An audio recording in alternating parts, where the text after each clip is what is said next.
I think what they're missing is a quality Super Bowl-bound quarterback. Neither Wade Wilson or Tommy Kramer has had the kind of season so far this year that is going to get them very far in the playoffs. As far as the Buccaneers are concerned, they've had a lot of yardage from their quarterback, Vinny Testaverde, but the defense has given up 130 points over the last 3 games, so they're looking for that winning formula. Well, you can't talk about stats so much with Tampa Bay. Vinny has had a good season, or a good last 4 games, has played very, very effectively. Coach Ray Perkins told us, though, the key to this game is running the ball. They must run the ball 45 times to beat the Minnesota Vikings. You can't keep throwing against this team. They will sack you. They will kill you. Well, it's 82 degrees here, and they show the wind at 10 miles per hour, a little breezier up top, perhaps, than it is down on the field. And the Tampa Bay Buccaneers to our left and right will have the ball first. Rich Carlos, the man of the moment. Last week for the Vikings, 7 consecutive field goals, 7 for 7 in the win over the Rams. Merriweather's safety providing the winning points in overtime. Carlos kickoff deep into the Tampa end zone will not be brought back. And so the Bucs will start from their 20-yard line. We mentioned Tampa Bay with 130 points against in their last 3 games. In their loss to Cleveland a week ago, Vinny Testaverde had big numbers. He did not have those kind of numbers in his last meeting with Minnesota, as you can see. 6 of 23. Now they've got 2 non-starters, McHale and Bax at the guards, with Bruin and Simmons out hurt. Drury and Frank Pillow are the extra men in the passing downs. Lars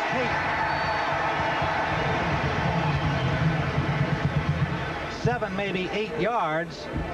The running they hope to sustain today. They'll have to do it against this fearsome front. Al Noga doing a good job in his 2nd year at left defensive end. The linebacking core, Ray Berry has won a spot after the folks were traded to Dallas, namely Howard and Solomon. McMillan and Fullington come in their nickel and dime defenses. We may see Brad Edwards getting some work at his old safety spot, currently occupied by Travis Curtis. 2nd and 2, Tampa Bay. James Wilder stuffed for a loss. Barry was there, Studwell was there, and Chris Dolman. Ray Perkins planning to start James Wilder today after the very good performance he had on the losing effort last week against the Cleveland Browns. The veteran fresh-legged now because he hasn't really seen as much action as he normally would in the first half of the season. 31 years of age in his 9th year. Has 109 yards rushing on the season. 4 wide receivers in now for the Bucs on 3rd and 4. Testaverde gets time, but it's short of the first down. Only about a 2-yard gain to Carrier. So while they protected Testaverde well, they didn't pick up the first down, and Tampa Bay will punt. That was a curious play call there, Tim, against a tough, aggressive defensive backfield like the Minnesota Vikings have. To bring things short and underneath like that has got to be a challenging at best. Chris Moore, the rookie punter. Leo Lewis waiting for it. Well-angled, low-driving punt takes Lewis back to the 28. And Lewis scrambles up to the 36-yard line of Minnesota, a 41-yarder for the Alabama rookie Chris Moore. So the Vikings have their first offensive possession. Wade Wilson continues as the starter. In his last meeting, this is where he was hurt. He was 3 for 3 and then suffered a broken knuckle in a freak accident with a tackle that injured that hand. Offensively, a very solid offensive front. Veterans all, except for Todd Kalis. Herschel Walker and Rick Fenny in the backfield. Gustafson and Lewis come in the passing downs.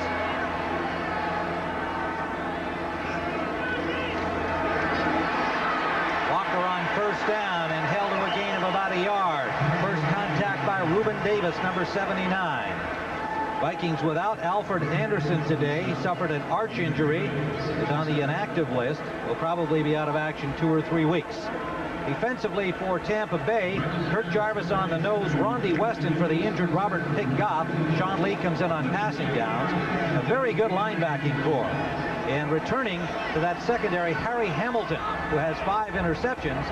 And the Buccaneers have not won a game since he was lost to their lineup. Walker stuffed again. Maybe a yard. Irvin Randall, number 54, made the first contact. This is a very physical Tampa Bay defense. Teams do not make their living running inside against this team. Jarvis, their nose guard, number 95, is having a very, very good season so far. And Irvin Randall is starting to live up to those Pro Bowl, All-Pro type of toutings. There's an injured Viking down. And we'll take this time out and return to Tampa Bay in a moment. Looks like Steve Jordan.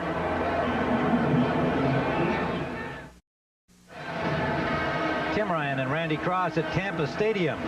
Steve Jordan has gone to the Vikings bench with an injury, got caught in a pile up there on the last play. He came into the game with an ankle that's bothered him all year, and he told us yesterday he finally felt like it was just about 100%. In fact, he was eager to get back into the Vikings passing game. He feels he's been overlooked. Third down, a long 6 from the shotgun. Wilson. Fenny, first down, Vikings to their own 48-yard line. Rick Fenny out of the backfield. Bobby Futrell, the nickelback, number 36, made the stop. You know, Tim, offensive coordinator Bob Schnelker has gotten a world of criticism probably in the last 4 or 5 days. A lot of the writers up in Minnesota came to his defense and said, hey, this guy, it's not his fault. He's not responsible for all these terrible things that have happened. And Bob Schnelker is, in my opinion, doing a fine job. Bob Schnelker there with the glasses, with the lineup card underneath his arm. First down, they go to double tight end formation. Play action, Wilson with lots of time and overthrows the intended target, but apparently Anthony Carter. Deep downfield behind him was Hassan Jones. But it appeared that Carter in the middle of the field was the intended receiver. You know, getting the ball early to Anthony Carter is one of the constants for the Minnesota Vikings. They like to get Anthony Carter involved early. He seems to play much, much better when you get him that ball in the first quarter, a couple of catches. If you neglect him and let him sit till the second, third quarter, he almost mentally gets out of the game and almost loses interest. And as those stats would show there, he hasn't had as much activity in the last several games.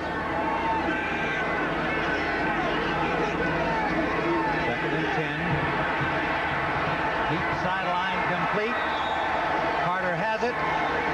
And a first down. Vikings at the 36-yard line of Tampa Bay. Ricky Reynolds made the tackle out there. Carter's in a unique kind of a pressure situation, too. You see him here at the top of the screen, number 81. Pushes Reynolds off the ball there and comes back to the pass. But, you know, he had those great playoff games, and all of a sudden everybody expected him to play like that every single week. Anthony Carter is a good, quality wide receiver. I don't think he's in the class of a Jerry Rice or an Al Toon. First down from the 36. Schnelker says they do like to get the ball to him early in the game because he does tend to be streaky. This is Walker. One-on-one hit, driving him back. The nose man, Kurt Jarvis, 275 pounds worth on Walker, holding him to about a 2-yard gain. Jarvis, the second-year man from Alabama. Redskins take the early lead over the Eagles, and Buffalo on top of Indianapolis. You know, that play there, Tim, is a good illustration of the strength of Herschel Walker. All those guys hit him. He's got a 275-pound nose guard trying to throw him to the ground, and he never left his feet. Steve Jordan has returned to the Vikings lineup. Good news for Vikings fans. Carter in motion.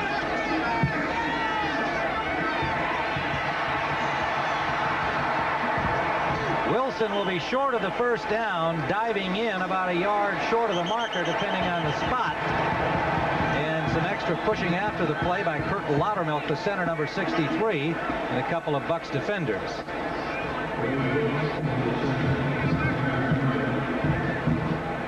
This is the one dimension Wade Wilson does add to this Minnesota Viking offense. He will scramble. He'll go for the rushing yards. He pulls the ball down, sees there's nothing really available, and smartly goes to the ground. You see Loudermilk. Look at Loudermilk, number 63. Irvin Randall doesn't like – centers are troublemakers. They like to do stuff like that. Third and under a yard.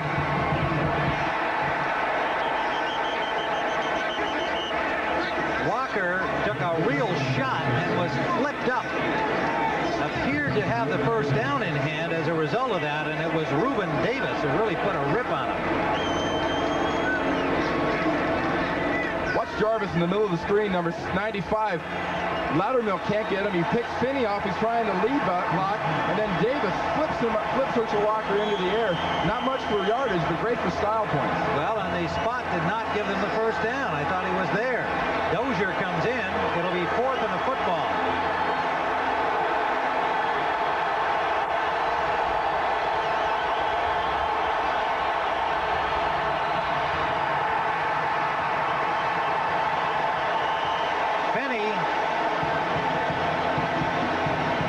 Think they've stopped him.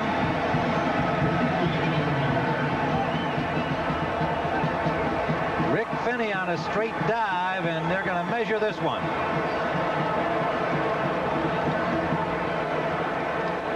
Marvin Robinson there to stop him.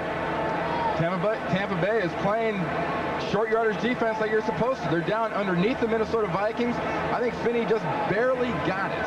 He just had enough forward momentum before they pushed him back.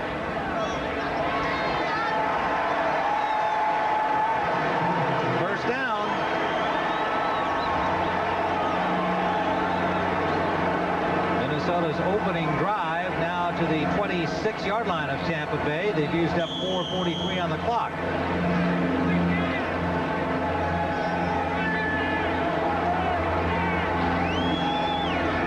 This is the kind of a drive Ray Perkins wanted to have for his Buccaneers, feeling he's got to run against that awesome pass rush of the Vikings. Finney for 5. Was a good, quick little trap play. You know, Jerry Burns takes a lot of pride in the fact that his offensive line and his offense in general works on those trap plays like crazy. And Finney is a good running back for those. He's not a darter, not a stylish back. A trap has to be hitting hard and it has to be hitting quick. Burns also told us that even though they're changing some things to accommodate Herschel Walker, they also expect him to adapt to their basic philosophy, which is a lot of trapping on the offensive running plays. Walker is dropped for a loss. Reuben Davis.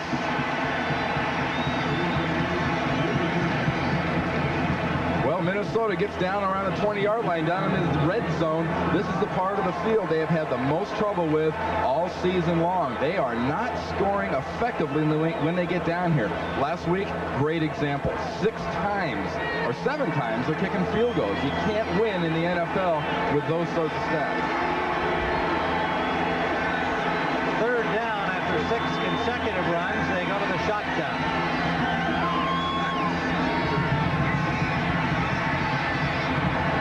Gustafson just off his fingertips.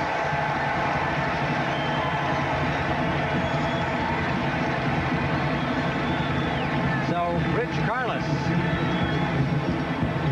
will get his first field goal kicking opportunity today. 7 for 7 a week ago, forcing the overtime that led to the Merriweather safety for the victory over the Rams. He's going to start building up a heck of a callus on the side of that bare foot with all these field goals the Minnesota Vikings will be kicking. Well, you know, actually, an interesting thing about Carlos is he hits it from the 31-yard line, a 41-yard shot that is good. Rich Carlos has him on top, 3-0. We asked Mike Schmidt to help us show you why the new half-ton Chevy work truck is better than Ford. With more two-sided galvanized steel, more standard power, and a new Duragrill that's tougher than Ford. The lawyers told me I couldn't hit a Ford like this. Know why? You know why. Nobody's winning like the heartbeat of America. Today's truck is Chevrolet.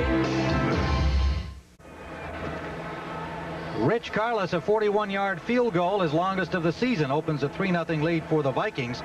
And you mentioned the callus that he must be developing. I started to say that Carlos uses an antiseptic dressing that they put on horses' hooves on his kicking foot to keep that callus soft and from cracking in the cold weather. Well, he's lucky to have that dome in Minnesota. Yes, he is. And he nails this kickoff deep again. That one comes down near the end line. Donnie Johnny Elder had no shot at it. So they'll start from the 20, and Vinny Testaverde and Ray Perkins get ready to start the Bucs offense. He says, run the ball, Vinny. Don't worry about it. Run the ball. Here's how they stand right now atop each division. 49ers and the Giants both with those 8-1 records. And the wild card picture is muddled, to say the least. A lot of folks still involved, and you can't even count out Tampa Bay at 3-6. They need a run, and they hope to get that started here today. 10th game of the season, we're already at the what-if stage. Well, what if so-and-so beat so-and-so? What if... Tate and Wilder, the running backs. Wilder for 4. Wilder, they've been using this guy on special teams. You think back to the better days of the Bucs and even the lean days of the Bucs when he was kind of the only weapon they had. He was their glamour guy, their big star, and now relegated to the special teams, making his first start today. And he's got a great attitude about it, Tim. You know, he said, I looked at the depth chart for special teams. I was 3rd, 4th, 5th string. All of a sudden, I'm on special teams. I'm covering kickoffs. I'm bringing back, kickoffs. He's got a fantastic attitude, and he's playing fullback. He likes to block. Ray Perkins says he's a fine blocker. He's also played well against the Vikings. That contributed to his getting the start today. Lars Tate, good defensive pursuit. Merriweather and Dolman stretching him out and dropping him for the loss of about a yard, it would appear, at least no gain. Chicago on top, Pittsburgh 7-0. Washington with a field goal lead. Jerry Burns was asked recently if he was tired of seeing Mike Ditka doing all those TV commercials, and Burns' reply was, I'm just glad to see him get beat, that's all. Didn't care what he was doing with his TV commercials. Sylvester Stamps in for the first time, number 24, along with Willie Drury, an extra wide receiver on 3rd down.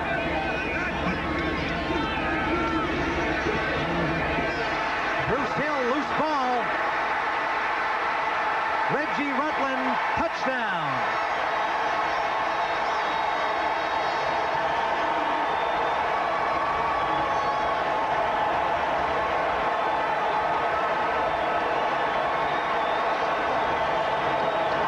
Well, you can hear there are some Viking fans here. Usually the case in Tampa Bay, where the visitors have a lot of fans. Many come down because of the warm weather, obviously, and come along with the team, and of course many transplanted Minnesotans here out to cheer the Vikings. So Reggie Rutland picking up that loose ball after Hill had made the catch. But when he took the hit, the ball came loose, and the replay men are checking to make sure that he had full possession of the football before he lost it. That's just the kind of break or kind of bad luck that really doomed them last week against Cleveland. Tampa Bay, Vinny Testaverde within a 19-second span threw 2 touchdowns to the Cleveland Browns. They've got to get off to a consistent, solid start, and we see Vinny's going to throw this ball. And the thing to look for here, as we see Hill cross over the middle and catch this ball, does he have full possession? You have to have 2 feet on the ground. Great tackle. I mean, the tackle itself was probably the highlight of the play right there. Brad Edwards, number 27, made the hit. Finally back after having an injury. And Edwards, it looks like it was a catch. And Rutland was right there to pick up the scraps. Open end zone in front of Rutland. The replay men will determine, if they can, from the view you just saw, whether or not he had possession. By replay, the play stands. Touchdown. So there's one you can't blame on Testaverde. He had the ball there. You can't blame Bob Snelker either. No, that's right. 4th defensive touchdown scored by the Vikings this season. Harless for the point after. And Minnesota has a 10-0 lead, but flags are down. The Vikings have not won outdoors this year, oddly enough. They're 0-3. And eager to get off to a good start here in Tampa Bay, and have done so. And evidently it was either an inadvertent flag or no flag at all. We'll be back.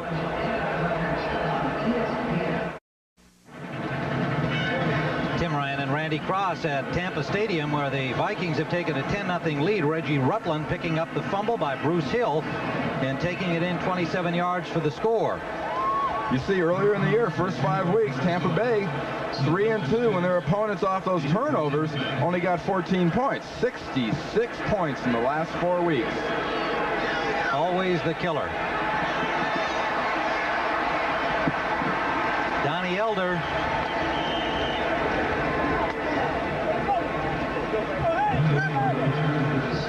Stopped by Brent Novoselsky. And Tampa will start from their 16-yard line. From a confidence standpoint, right now, it's very key, I believe, for Vinny Testaverde to get in here and get a drive going. He had those 2 bad interceptions last week for touchdowns. He seemed a little bit shaken when we talked to him Friday. His confidence level definitely seemed a little low. He's in his 3rd year, and people expect a lot of good things out of him. No, they expect great things out of Testaverde. I formation to start. Wilder, the lead back, struggles for a couple. And the Bluebirds out already. Noga made the stop, number 99.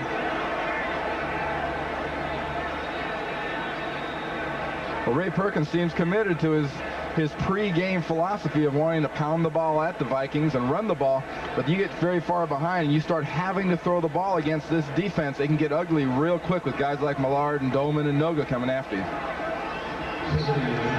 Don Smith into the Bucs lineup and is lined up as a wide receiver, number 47. Intended for Bruce Hill, off target, 3rd down.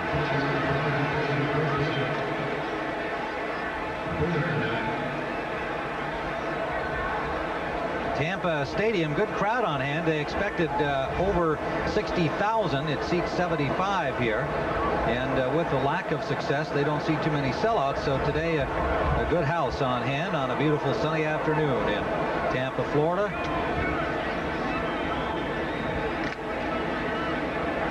Third down for Testaverde and the Bucs. 4 receivers out. Wilder the lone setback.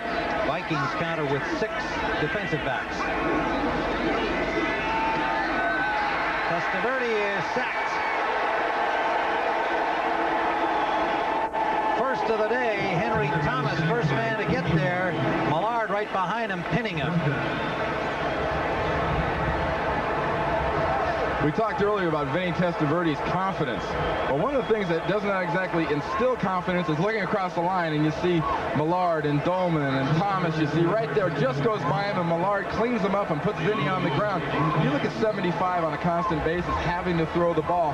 He could get 4 or 5 sacks today if Tampa does not start running the ball effectively. Moore's punt fielded by Lewis at the 48 of Minnesota. And he makes a good move to get to the 45 of Tampa Bay. 40-yard punt and a flag down back at the line of scrimmage. Sylvester Stamps made the stop.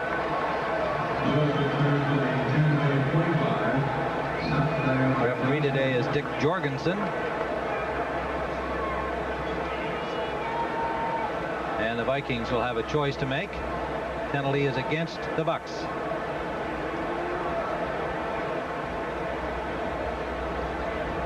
Anthony, I think they have the idea that it was holding. You know, Ray Perkins says these kind of mistakes, these penalties and fumbles and dropping passes, those are the things that are killing this Tampa Bay team. It's killing their morale. Jerry Burns opts for a re-kick. Chris Moore will be punting from the Buccaneers end zone. Holding, number 85, offense, at the distance to the goal line, still 4th down. Jackie Walker tabbed with holding. Former linebacker, now a tight end, and of course plays on the specials. Chris Moore, the Alabama rookie, their 6th pick this year, has had 42 punts, averaging 39.8. He's at the end line for this one.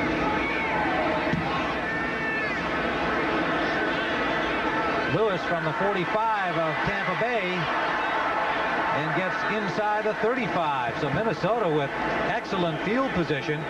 Tripped up there by Stamps. We'll be back with the Vikings on top.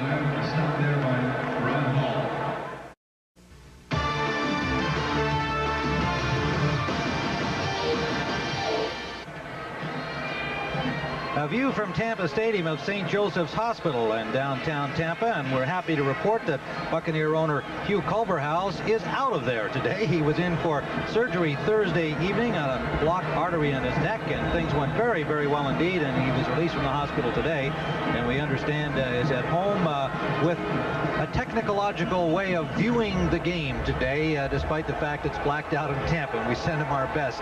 Mr. Culverhouse hoping things get turned around for his Buccaneers here. First down, Vikings. Deep for Carter, incomplete. Tight coverage down the sideline by Rod Jones, the cornerback, number 22.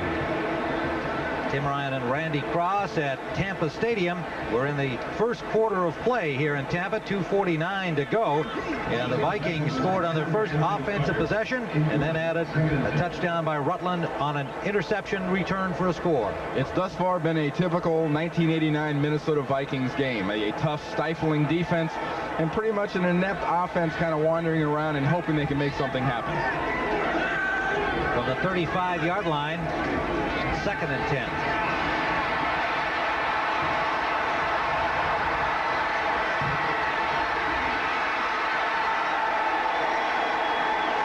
Wade Wilson to the 11-yard line, where Rod Jones caught up with him. A nifty piece of running. 23 yards for the quarterback. It's plays like this that have been missing from the Minnesota Viking offense. You know, Coach Bob Schnelker of the Vikings says, our quarterbacks just have not been making the big play. This is a big play. Gets down to 11-yard line before Rod Jones runs him out of bounds. Wade Wilson's got deceptive speed. For a quarterback, he moves really, really well. 210-pounder. Stands 6'3", but he can move it.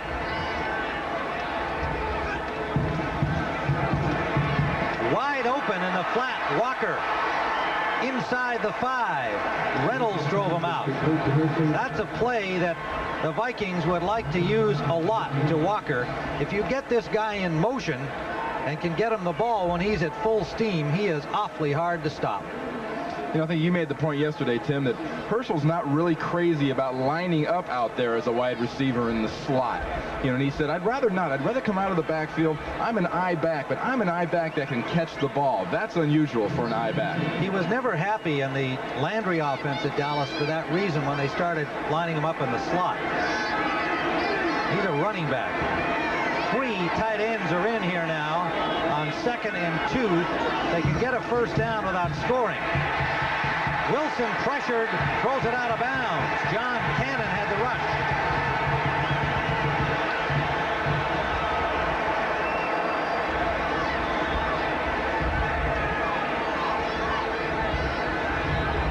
We mentioned it earlier, but this is the part of the field where Minnesota has had the most problems this year. There have been various reasons. I think the fans and other people back in Minnesota want to say the play selection is terrible. I believe the reality of the situation has been they're making mental mistakes, they're blowing assignments, they're dropping balls, they're fumbling. You know, coaches don't play. I haven't met a coach yet that took a snap. Penny and Dozier are in. Walker out. Touchdown. Jordan.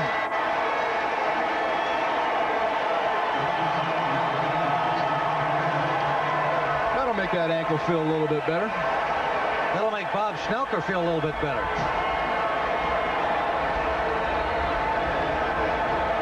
Irvin Randall, you saw him unhappy, trying to keep Jordan out of the end zone. But Steve Jordan said yesterday, diplomatically as he could, he wanted the ball more, become more of their passing offense. Comes up with a touchdown. Carlos for the point after. We're still in the first period with 2:24 to go. And it's a 17-0 Vikings lead. If you're the Minnesota Vikings, you got to like having a matchup where you can get Jordan matched up against any one of the Tampa Bay linebackers. They're tough, they're physical, they're good run defenders, but guys like Irvin Randall, number 54, there just are not quite quick enough to stay with Steve Jordan. And here we'll see it again, and it's just a very, very simple play. Jordan just goes far enough into the end zone to be there, and Wilson just zips the ball over to him. It's clearly a case of he beat Randall one-on-one. And look at Wilson. Finally, why couldn't I have done that last week?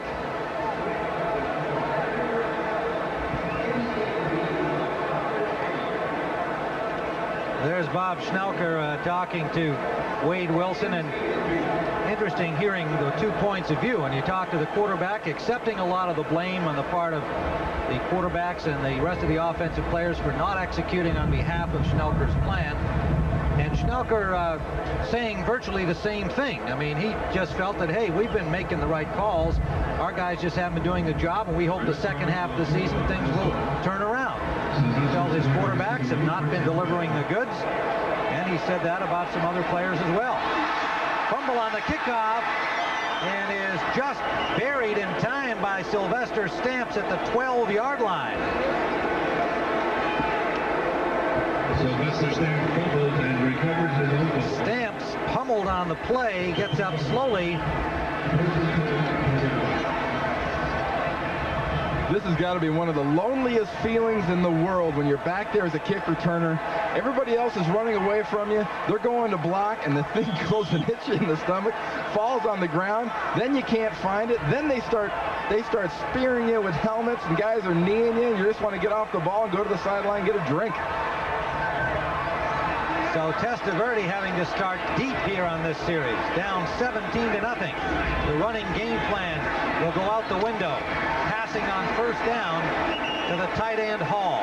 Well, as long as that window's open and they're throwing out the game plan, I think they also ought to throw out these little short dinkum kind of passes, because this is going to get them little or nothing against this tough, aggressive Minnesota defense. They've got to start taking some chances.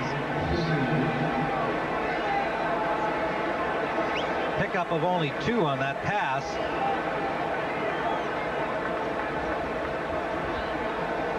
We mentioned Carl Bax and Tom McHale both starting for the injured guards, John Bruin and Mike Simmons, who are both on injured reserve. Bax a rookie, Tom McHale a converted defensive end in his 3rd year in the NFL, and having to face the likes of that Vikings rush. Lars Tate stopped for no gain, maybe a loss of a yard. Ray Berry, the linebacker number 50, made the stop. Lions lead Green Bay in the 2nd quarter, and the Bears score remains the same into the 2nd. Likewise, Washington over the Eagles.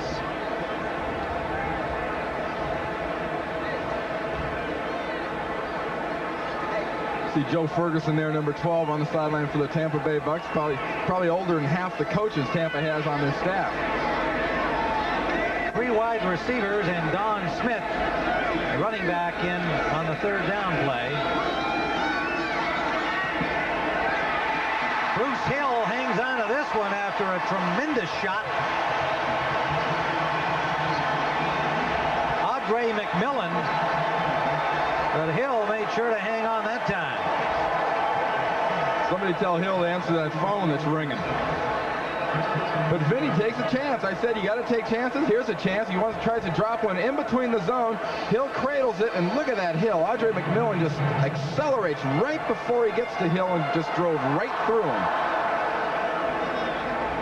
McMillan probably remembered that old Johnny Cash song, A Boy Named Sue, because he's made sure that everybody knows his name is Audrey with an A, not Audrey with an E. We've come to the end of the 1st quarter at Tampa Stadium. Minnesota with a 17-0 lead.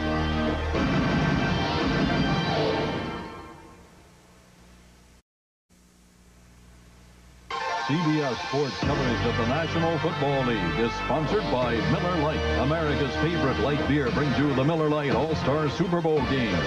AC Delco, automotive parts that don't just fit, they match. And by today's Chevrolet, who invite you to see why nobody's winning like the heartbeat of America.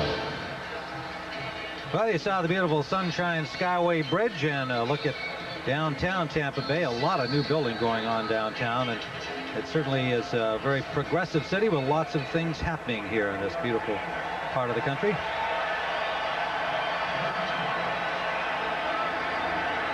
Beginning of the second quarter, Buccaneers first down at their own 32-yard line. Testaverde is sacked way back at the 16. Randy, it looked like he was trying to make a screen pass play there with the way he was dropping, but it didn't appear that things were set up for the screen. There's a flag down, and Testaverde is down as well. Well, the flag, no doubt, given the area it's thrown in, is probably offensive holding. Holding, number 60, offense, decline, second down. Randy Grimes, the center, charged with the holding. Dolman made the hit on him. Well, you're working inside against this Minnesota defense. Number 75, Millard, gets off the ball so fast, and Thomas comes around completely free, and Vinny just gets desperate and tries to go somewhere and rolls right into the arms of Dolman. See Dolman, Vinny got a little tweak there on his leg. Yeah, he got kneed right in the side of the leg. That's the sort of standard operating procedure. 15-yard loss, and from the replay, clearly it was not intended to be a screen. He just got backed up that far. Lars Tate gets a couple to the 20, and naturally the crowd jumps all over that, but that's not a bad play in that situation. In this situation, 17-0, these Minnesota offensive linemen are doing one thing. They're drawing a bead on number 14 and trying to put a hasty end to his day. I mean, that Floyd Peters teaches these defensive linemen, and Floyd Peters is the defensive coordinator for the Vikings. You go and rush the passer. If a guy goes by you with the ball who's trying to run with it, tackle him too, but get the quarterback.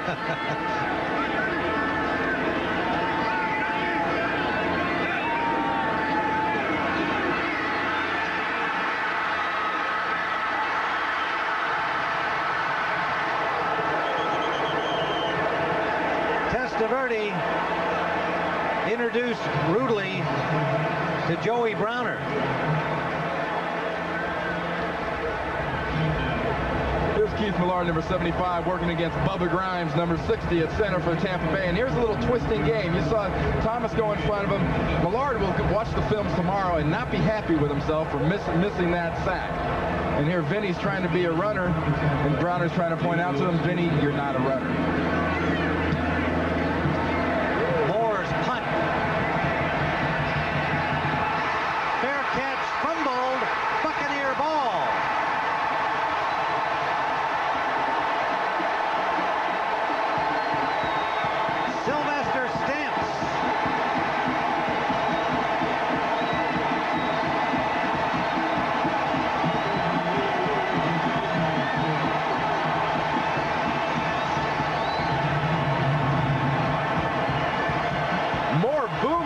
It seemed to move on Lewis at the last minute, and he had to back up, and you saw him just kind of bounce off his hands, and Stamps is doing what the end on the punt team's supposed to do. He's supposed to get down into that return guy's face, and he kind of makes up for fumbling that last kickoff for the Tampa Bay Bucs.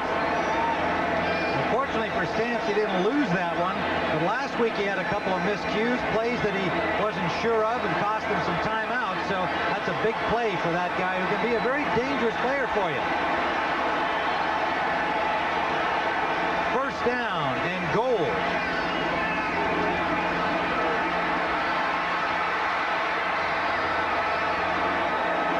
Testaverde threw it away under pressure from Dolman.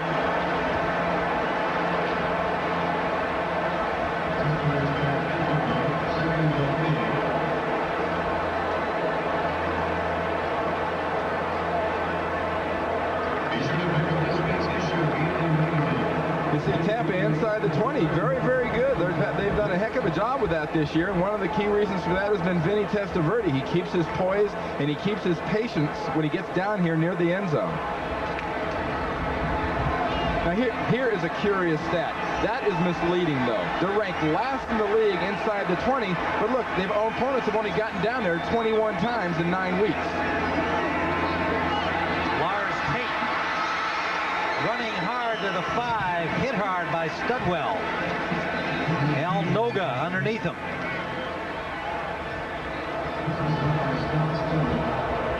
Scott Studwell out of the University of Illinois. He seems to get better and better every year. You know, Scott and I came into the league at the same time. For some reason, he looks a lot younger than me, though.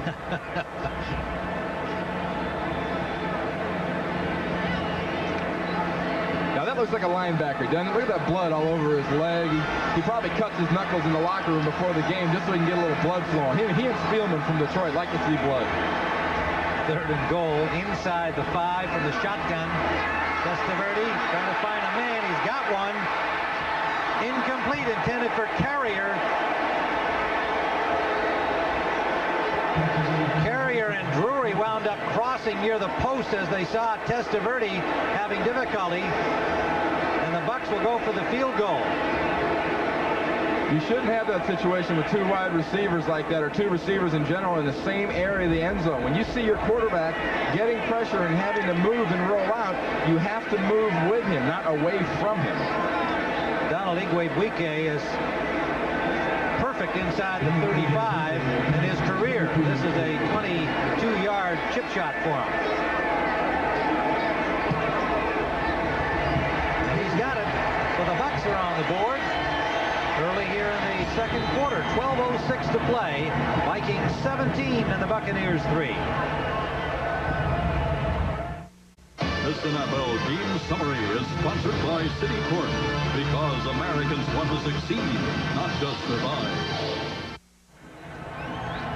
Tim Ryan and Randy Cross, Minnesota leading 17-3 now that the Buccaneers are on the board with a field goal by Igwebuike. Christian Okoye leading the league in rushing, unable to start today for Kansas City. That'll be a big loss. He's got a thigh bruise. 49ers and Giants off to a great start. Oh, they certainly are. You know, Phil Simms is having a good year, and Joe Montana's off to a great start this season. You know, I happen to really believe something, that if Joe Montana could lead the 49ers to the Super Bowl again this year, they could win that game, that this may be the last year of Joe Montana's career. He's still got some contract time, doesn't he? Oh, yeah. I mean, heck, everybody's got contract time, but Father Time doesn't know about those contracts. Hey, you heard it here first. His old center says if Joe wins, he's going to say goodbye. Igwebuike's kickoff taken at the 4 by DJ Dozier. Dozier breaks the first tackle and gets out to the 23-yard line. Met there by William Howard. Well, next Saturday we'll have college football on CBS. Number 1 ranked Notre Dame against number 13 Penn State, live at 2:30 Eastern Time. The Irish setting a school record with a victory over SMU yesterday, their 22nd consecutive regular season victory. The last team to beat them was Penn State in the regular season. You Notre Dame guys love that stuff, don't you? I love those numbers when they're that high. You bet. I tell you what, you couldn't ask for a better big game coach than Joe Paterno, though. They are a threat for a serious upset at Notre Dame. On first down, flags are down. Walker got to the 30-yard line for a gain of about 6. Harry Hamilton made the stop. Is the signal against the Vikings. Coaches don't like holding on running plays. They don't like them on any play, but they really don't like them on running plays. You know what makes a holding call even worse is when it's done by a wide receiver. Holding, number 85, offense, 10 yards, still first down. Brent Novoselsky, the tight end, is the man charged with it. When you have that call against a tight end and it comes on a sweep, it almost every single time is against an outside linebacker where you get that right arm or left arm. The outside arm gets outside the shoulder pad and you grab a little bit too much cloth and the ref catches you. Wade Wilson, 4 of 8 passing.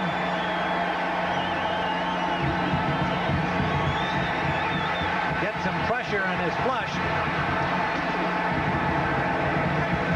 In over the 15-yard line at about the 17. Kurt Jarvis and Kevin Murphy make sure he goes no farther. That'll leave 2nd and about 15.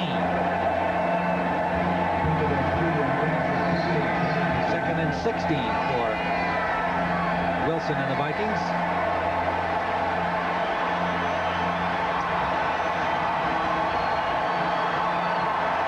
Well, the Buccaneer crowd feeling a little better after that field goal by Igwebuike and getting some exercise doing a wave here in Tampa Bay.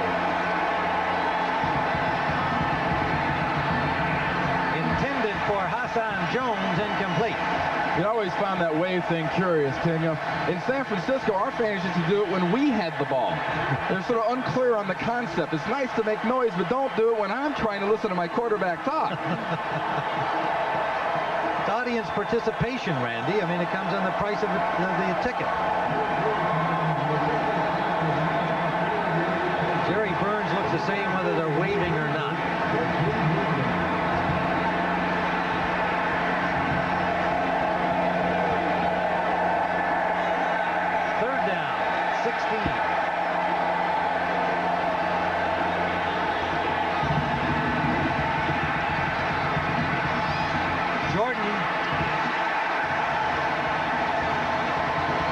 Defensive play, stopping them well short. Donnie Elder coming up to trip him up.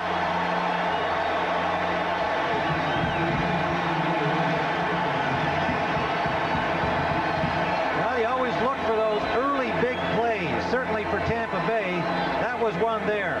They had to stop the Vikings on that drive. They're down 17-3 with a lot of time left. They got the turnover they wanted, turned it into 3 points, and now they'll have the ball back. Well, we got a rare combination. The crowd and the Bucs are into the game to this point. Scrivener, first punt for Minnesota. Taken out of bounds by Drury at the 37-yard line. So not bad field position for the Buccaneers when we return.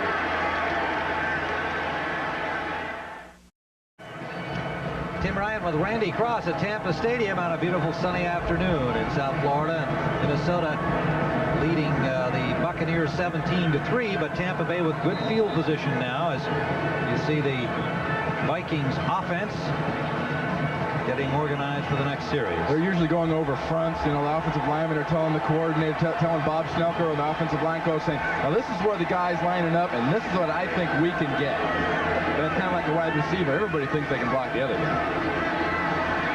Testaverde wants to throw on first down.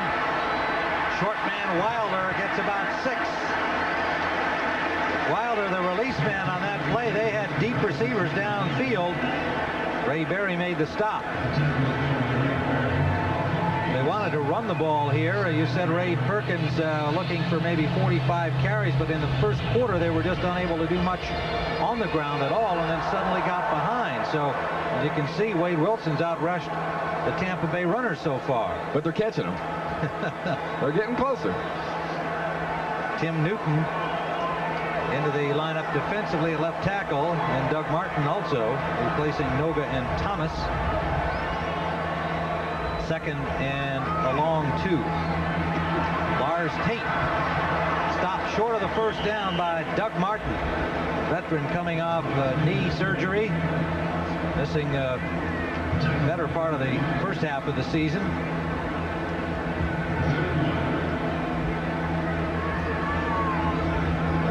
Millard and Noga come back in defensively. We want to remind you that we've got more football action ahead today. The Giants at 8-1 against the fading Rams. LA really up against it. That's a definitely must-win situation for them, the way the 49ers are going, Randy. LA doesn't win that game, they have no hopes for a divisional crown this year. They'll have to be thinking exclusively wild card. 3rd and a yard. Buccaneers. Tate. Studwell hit him. It'll be close.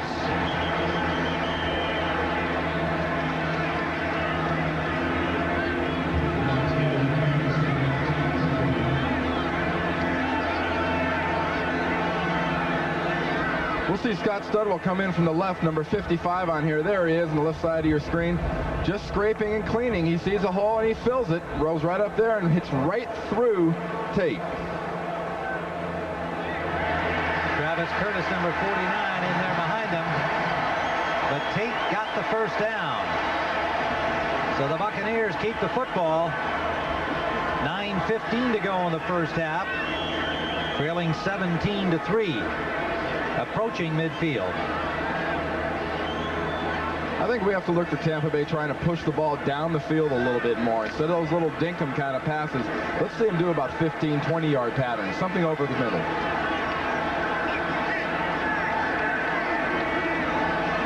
One setback. Wilder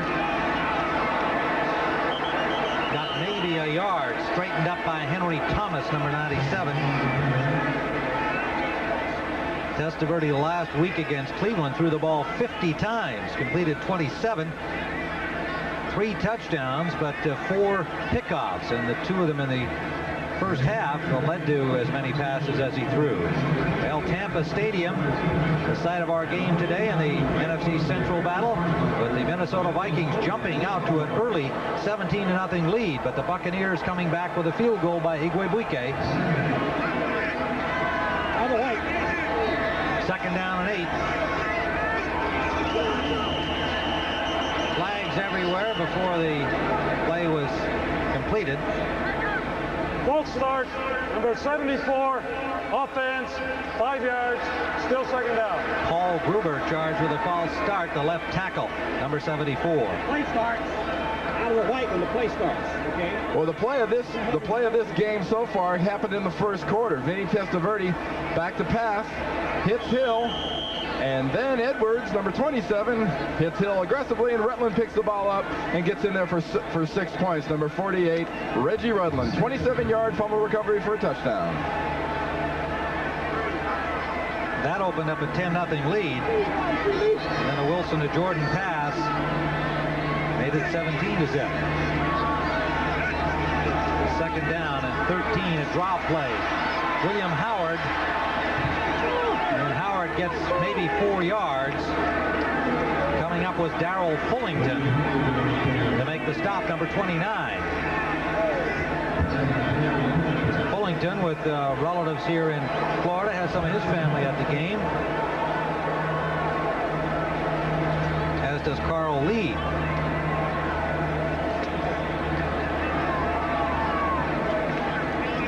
Third down and 10. Again, another key play for the Buccaneers here to try and get points here in the first half. 7 seconds and counting down.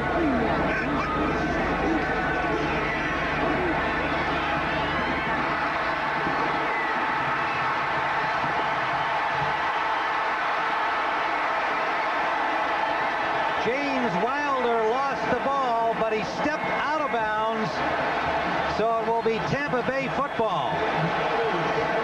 What a break for the Buccaneers.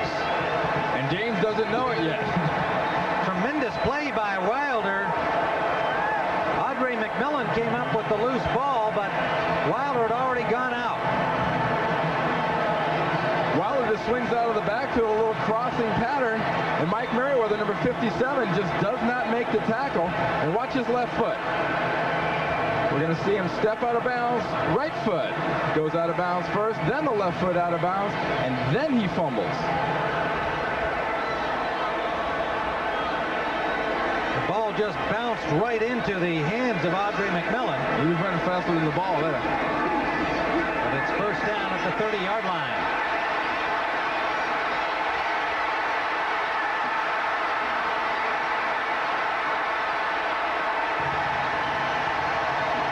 Brave piece of running by Vinny Testaverde to the 20-yard line. Breaking 2 tackles. Ken Clark and Al Noga with cracks at him.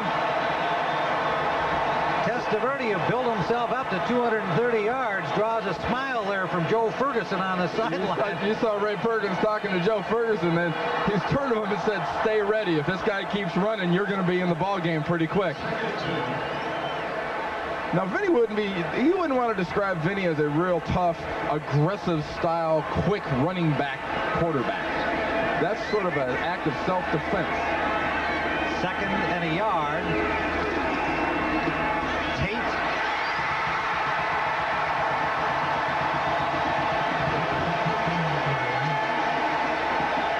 To the 12-yard line. First down, Tampa Bay. Ray Berry on the stop. Tampa Bay is staying with their game plan. They want to pound the ball and they want to run it, and thus far on this drive they've been very, very effective. But you can't really count Vinny's scramble. That was sort of an impromptu thing. How about that Detroit score, shutting out Green Bay 17-0. That seems to be the story this year in the NFL, Tim. There aren't many dominant teams. Teams will play real good, and there's another example, New England. 28-0 with New Orleans. You know, teams will play good, and the next week they fall asleep.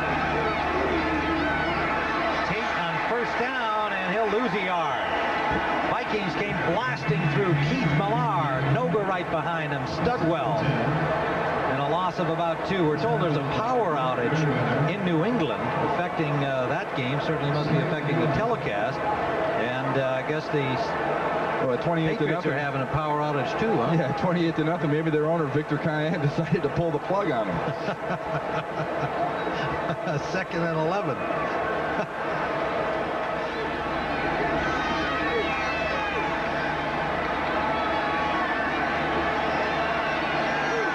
Buccaneers at the 13-yard line of Minnesota. Testaverde almost picked off Mike Merriweather. Testaverde trying to force that to the tight end, Ron Hall. Seems that the Vikings secondary is doing a good job on coverage because Testaverde is getting some time here. Can't find an open man. Well, their cornerbacks, Rutland and Lee, are so physical. They can take wide receivers out of games. Look at that. Vinny was closer to hitting Mike Merriweather in the numbers than he was of hitting Hall. Look at Merriweather knows if I'd have caught that ball, I'd have been gone. That would have been 6 points if Merriweather could have caught it because there was nothing between him and the end zone. Tim Newton giving Millard a rest. 3rd down, 11.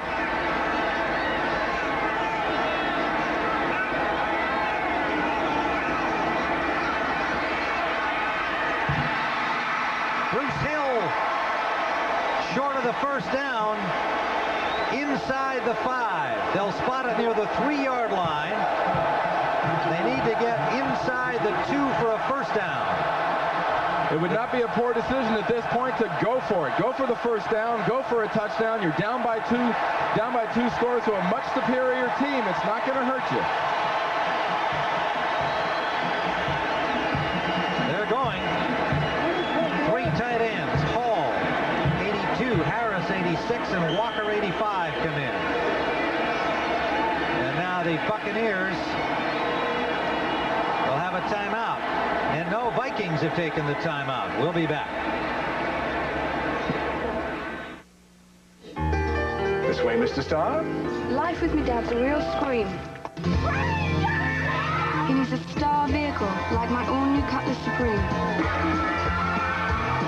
It's a fab 4-door that really screams.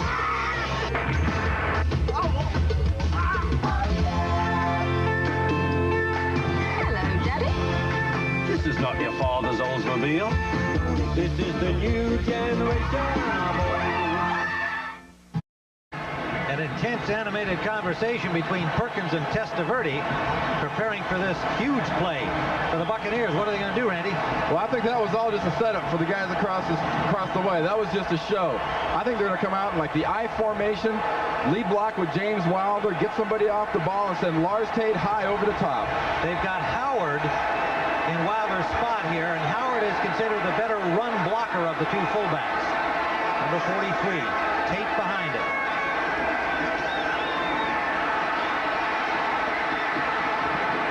No. Joey Browner split through the blocks and stopped him well short. In fact, they lost about a yard. Play never had a chance. As soon as that ball was snapped and Vinny flips it out, this play is going to be stopped. McHale, 73, is out in front. He's not doing much of anything. See Jackie Walker trying to make a block. The Vikings had that so strung out. Watch the lateral pursuit of the Minnesota Vikings. Joey Browner, number 47. They keep the running back in front of him at all times. Look at that. Studwell, Berry, Browner. He never had a chance. So the Vikings take over at their own 5-yard line. Herschel Walker to the 10. Harry Hamilton on the stop. 3:24 remaining first half.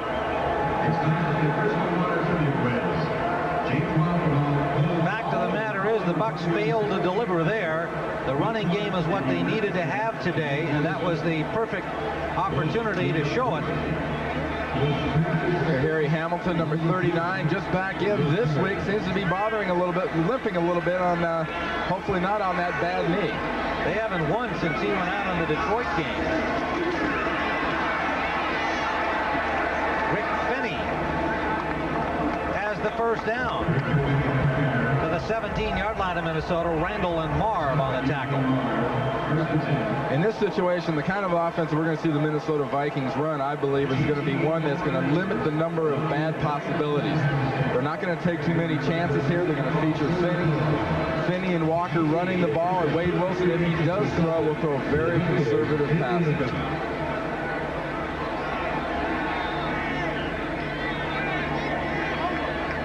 17-3, Vikings lead, stopping the Buccaneers inside the 5. Play action. Carter to midfield. Rod Jones pulled him down from behind. 32-yard pass play. Wilson to Carter, and we've reached the 2-minute warning here in Tampa Bay. The Vikings lead it 17-3. Ryan and Randy Cross back here at Tampa Bay with 2 minutes to play first half. We're going to see here. Watch this play action fake. Wilson doesn't really fake that much, and the linebackers bite like crazy. Just throws a quick little slant, very safe, very easy pass, and Carter turns it into a big play. As good a play as this is, I think this is a good illustration of the type of ability Anthony Carter has. Anthony Carter is a good wide receiver. A great wide receiver with great wide receiver speed would have scored on that play. Well, we must point out also he's been bothered by a hamstring during the first part of the season, so whether he's up to full speed or not, we can't be totally sure. We got the midfield. Jordan tripped up after a gain of about 6. Rod Jones, the cornerback, number 22. That'll leave 2nd and 3. Vikings would love to have the pressure placed on Tampa Bay of getting another touchdown here before halftime. Well, Steve Jordan, that'll teach him complaining about being basically a blocker now at tight end. Wade Wilson's found his number quite a few times so far this first half. 2nd and long 2. Herschel Walker nowhere. Met by Reuben Davis. With linebacker help behind him. No gain. Timeout called on the field. We'll be back. Minnesota on top. Herb will have all the scores, highlights, and latest information from around the NFL activity today. Also, Fun in the Sun, the story of how the Red Hot Giants kept the heat on this week to get Ram tough. That game upcoming later today, the Giants and the Rams. Vinny Testaverde anxious to get back out there. Defense has to stop the Vikings here. Wilson trying to get more points and trying to force that one into Hassan Jones, broken up by Rod Jones. Good play by Rod Jones. You know, that's the kind of play right there. You see a defensive back reaching around and batting a ball down. It's completely up to that back judge as to whether or not he is going to call a penalty and pass interference. It's a very objective call. Lee said what he doesn't like about that is it's inconsistent. Some officials call it one way, some another. Well, that's the human factor. I don't think you're ever going to completely be able to eliminate that. 4th down. Vikings will punt. 1:11 on the clock. Willie Drury back. Scribner standing at his 42. Hits from the 47. And it is into the end zone, a touchback. So Vinny Testaverde will have a 104 drill here as the Buccaneers come on the field. Well, I don't think the crowd's going to like much what it's going to see here, but I believe Ray Perkins is going to stay very, very conservative, keep this ball on the ground, and try to limit and really cut his losses and not let any big mistakes happen here and go into the locker room down by 3 touchdowns. Well, we run these scores by you. We'll be giving you the full picture at halftime with Brent and Irv on the NFL Today. A couple of interesting scores. A 59-yard field goal by Pete Stoyanovich in that Miami and Jets game. That's the 3rd longest ever the NFL. Mark Cooper's come in for rookie Carl Bax at guard for the Bucks. Stamps trying to get loose. Good second effort. Gets about 5 yards on the carry. You know, that's one of the things Sylvester Stamps does very, very well. You see him on screens and draws and little swing passes. He is extremely tough on that. I know he used to drive the 49er defensive coaches absolutely crazy when he was with the Atlanta Falcons. Bucks take another timeout with 52 seconds left. Yeah, he's one of those real quick little water bug type guys. 5'7", pardon me, and 180-pounder out of Jackson State, and he came over as a free agent from Atlanta.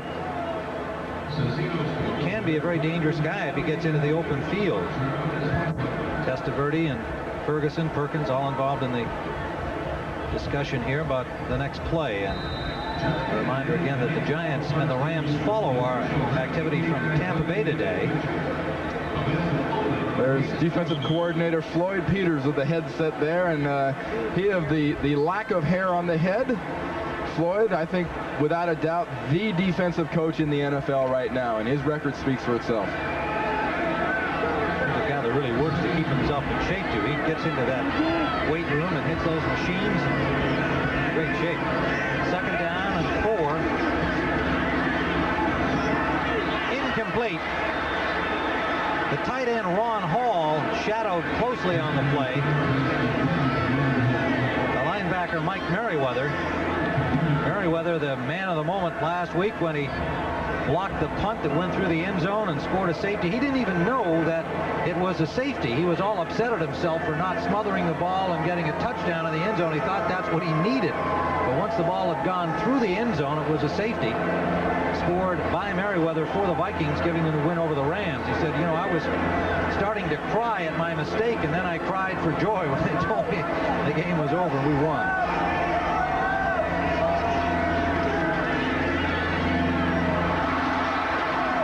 Tight end William Harris bobbled but then held on, got only a couple of yards, a flag downfield. I think the referee might have detected a little pass interference or a pick on Tampa Bay's part. Back judge Jim Poole discussing it with referee Dick Jorgensen. William Harris, the backup tight end out of Texas, number 86.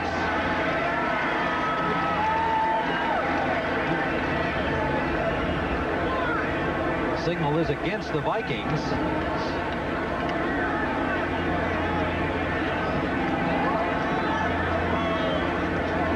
Buccaneers consider the options. Illegal use of the hands to the face. Defense. 5 yards from the line of scrimmage. First down. That'll give him the first down after the 30-yard line. 42 seconds still remain. Rutland is charged with the penalty. There's Jerry Burns saying, how can you possibly call that? This half's almost over. You're trying to kill me, Jason. There's Rutland, number 48. We're going to see. Watch his hands. Right up into the face, into the throat, back to the face with the right hand. You can't do that. Pretty good jab technique, but doesn't work too well on a football field. That's their style of defense, though. They're aggressive. Testaverde in trouble. Flips the ball out. Wilder struggling close to the marker.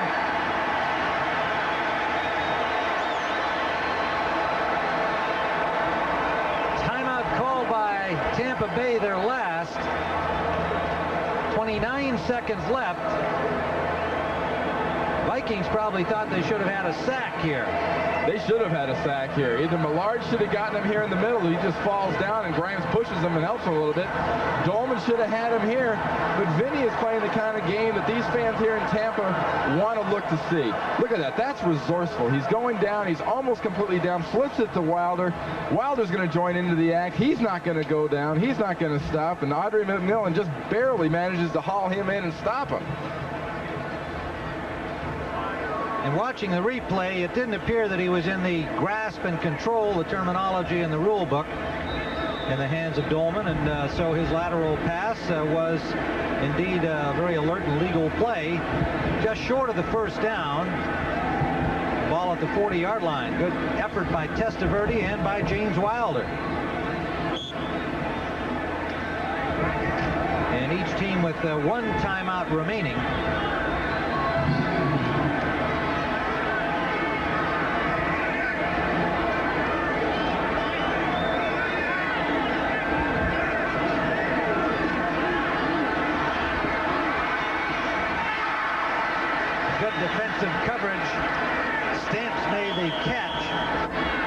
stopped immediately by Brad Edwards, number 27. 20 seconds on the clock. Field goal would have tied the game for them against the Vikes, but time had expired. 20 seconds remain here in the first half. Frank Pillow activated this week when Danny Peebles placed inactive because of an eye injury. The protection for Testaverde. The carrier, incomplete. Carrier had a chance at it, couldn't squeeze it.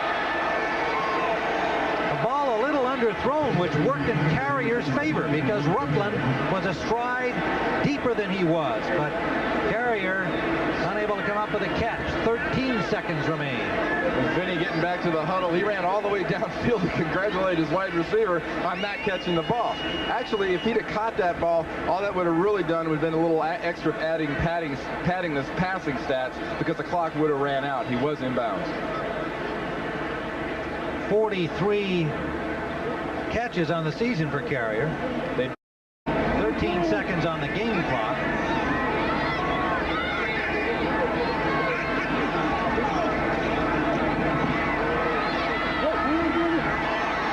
Good catch by Drury. No, incomplete. Rutland, the coverage on Drury, and he couldn't hold on after the contact. Brings it to 8 seconds remaining. Third down from the 45 of Tampa Bay. 8 seconds on the clock.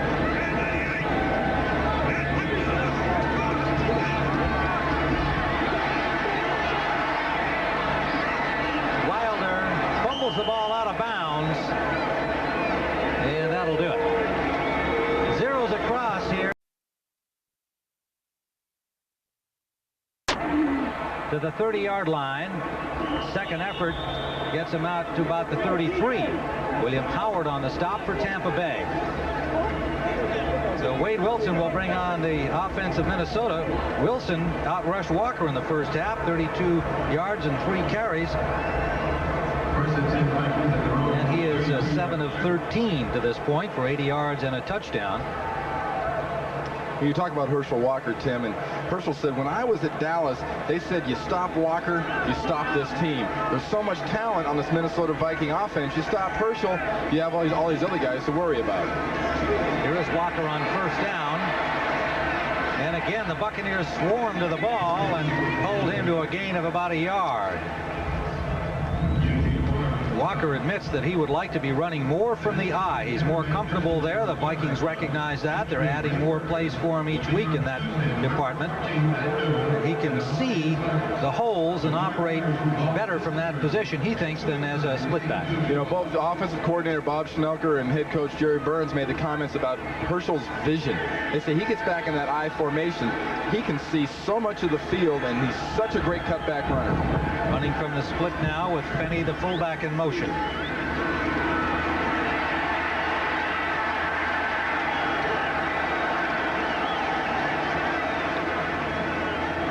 Rondy Weston tripping up Wade Wilson, and he got maybe a half a yard. So good defensive work again by Tampa Bay. Dozier comes in with the play.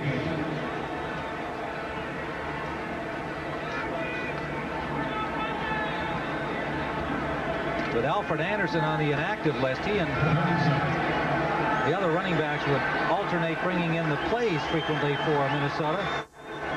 But Anderson out of there, they've had to alter that a little bit. Some of the wideouts and other people will be involved. You saw Dozier bring that one in. Leo Lewis, short of the first down. Good open field tackle on him.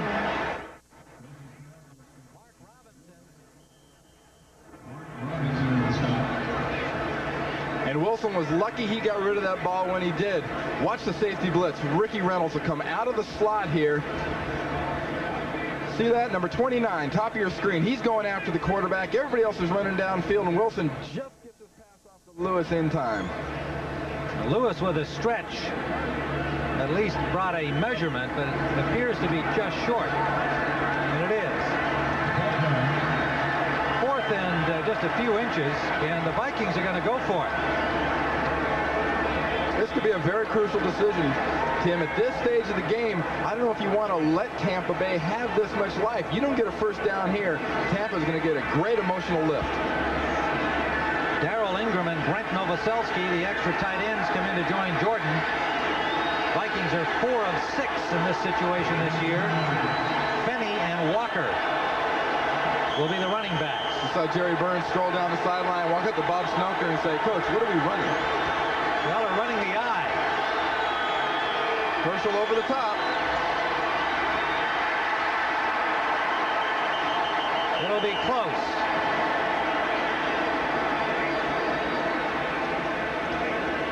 Now this is one of those, the officials do the best they can to spot the ball with authority. And then whatever happens, happens. You saw Ray Perkins saying, we stopped him. You saw Jerry Burns looking like Jerry Burns looks on every play. If they did stop him, they stopped him by what'll probably be about 1.5 inches.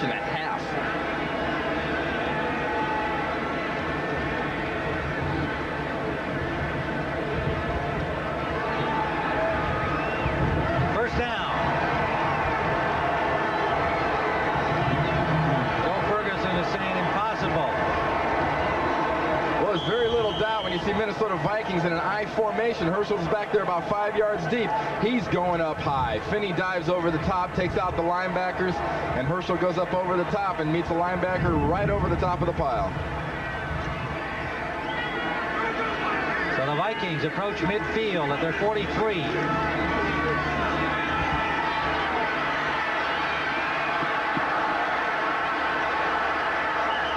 Wilson has a first down, continuing to lead the rushing attack of the Minnesota Vikings. 14-yard pickup for the quarterback. Well, it's a credit to the Tampa Bay defense. They're doing a fine job covering these Minnesota Viking receivers. He just can't find anybody open. You see Herschel Walker in the middle of the screen, number 34, trying to bounce off Marvy there. And Wade Wilson says the heck with it and just pulls it down and runs. You know, as good as they are covering, having a quarterback like Wade Wilson that can run, you've got to start covering him with the linebackers.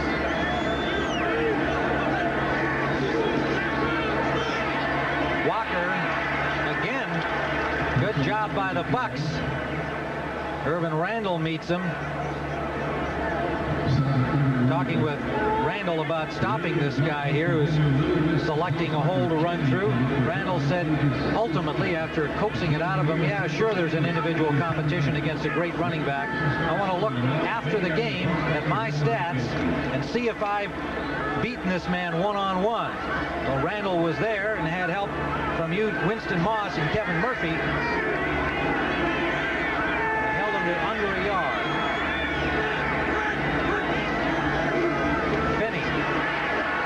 Nowhere to go. Moss, number 58, for a loss.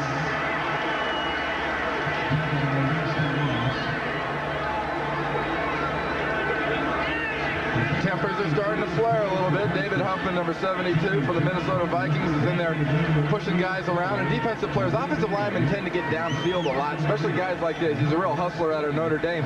He'll start hitting guys just a little bit late. Not really at the whistle, but right after the whistle. He's probably a little cranky. Didn't get much sleep last night because his wife, Kathy, delivered new baby boy yesterday. That's right. Jack Connor Huffman, 8 pounds, 13 ounces. Congratulations, Kathy Huffman, back there in Minneapolis. Third down and 12. Wilson running again.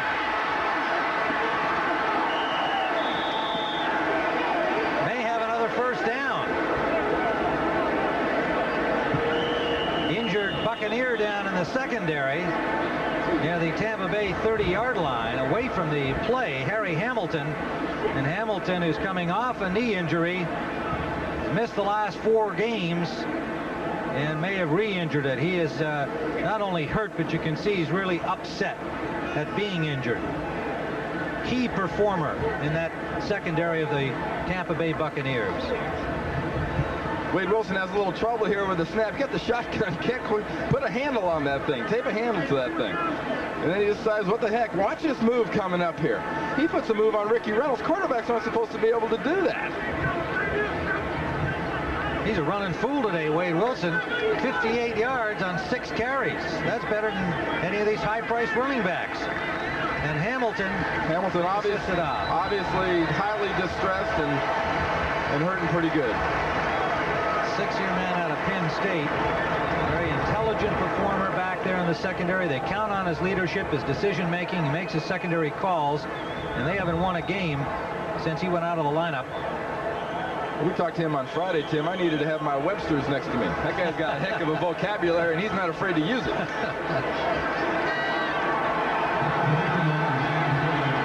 Another 4th and short, and again the Vikings will go for it. This time inside the 35. Wilson nearly nailed, and is.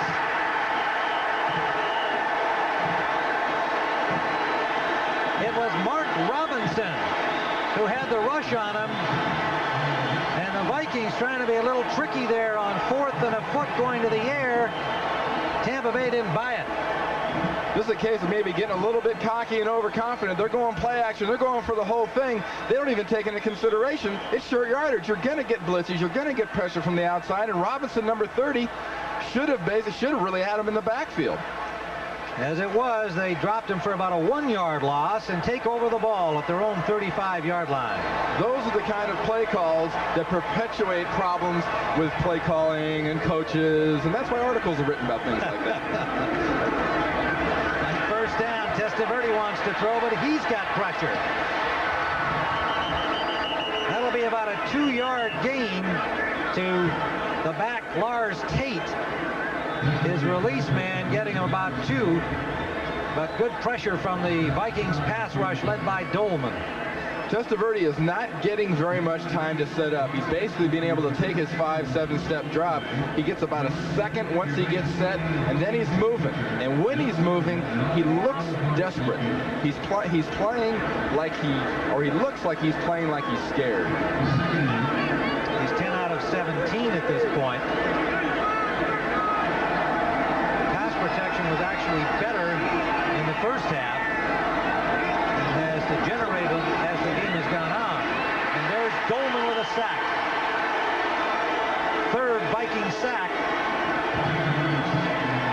All the way back to the 27-yard line.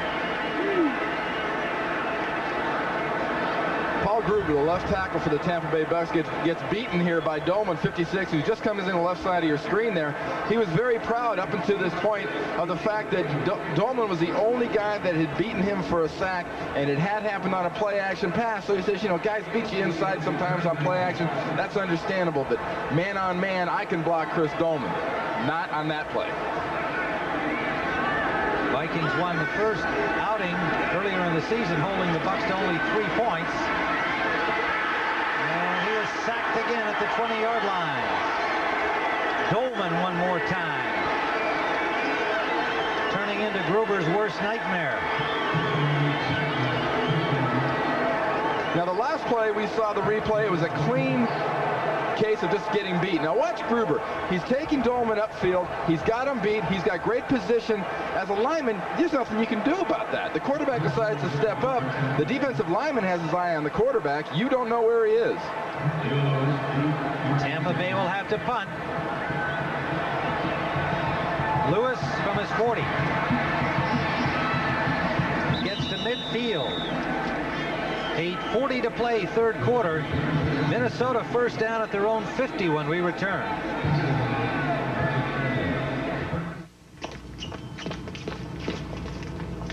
GM is bigger, Ford is richer, but neither of them beats Chrysler when it comes to satisfying the customer. Who says so? You do. For 3 years in a row, Chrysler has the highest customer satisfaction of any American car company. Not GM, not Ford, Chrysler, both for our cars and our dealers. Hey, we wouldn't mind being bigger, and richer wouldn't be bad either. But meanwhile, I guess we'll just have to settle for being better.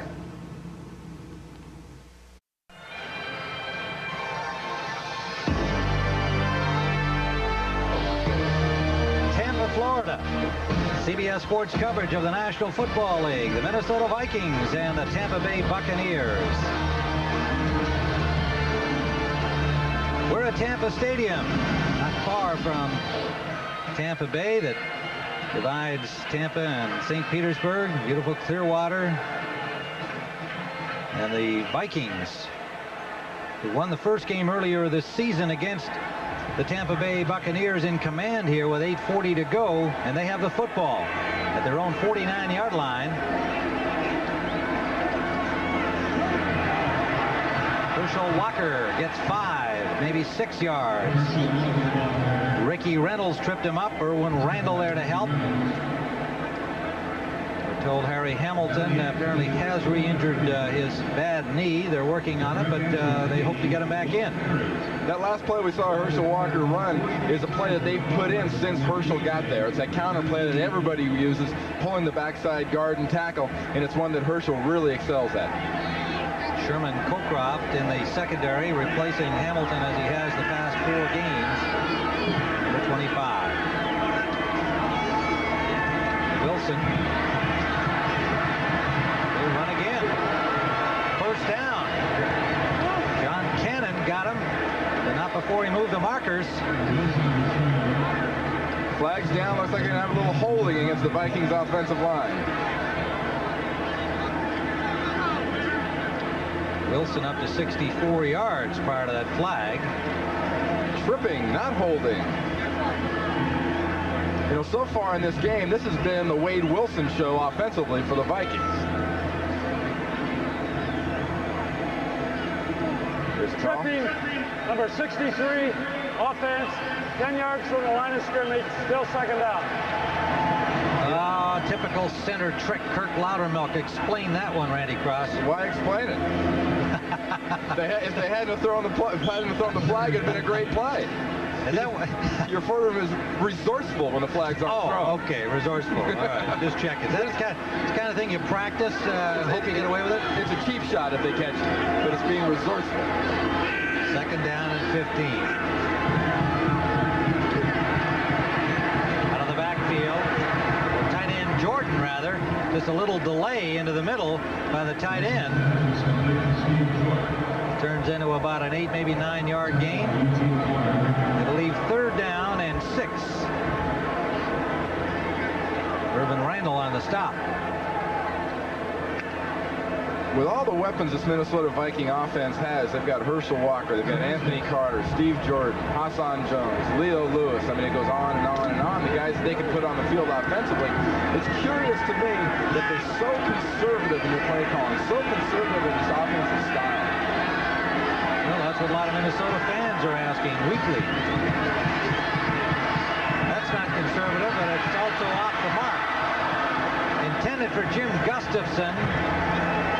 Ricky Reynolds had a better shot at it than he did as Wilson just overthrew it. So Minnesota stopped again. We'll have to punt. And the Buccaneers keep themselves in the hunt here. 6:45 still to go in the third.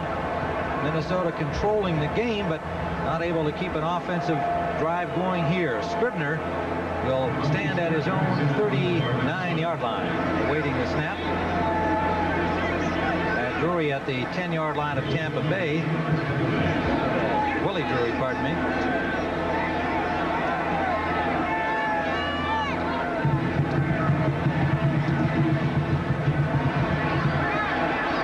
Drury from the 9. Slips at the 15.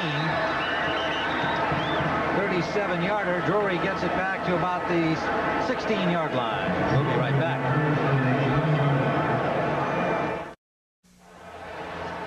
NFL football on CBS at Tampa Stadium in Tampa. 6:35 to go, third quarter.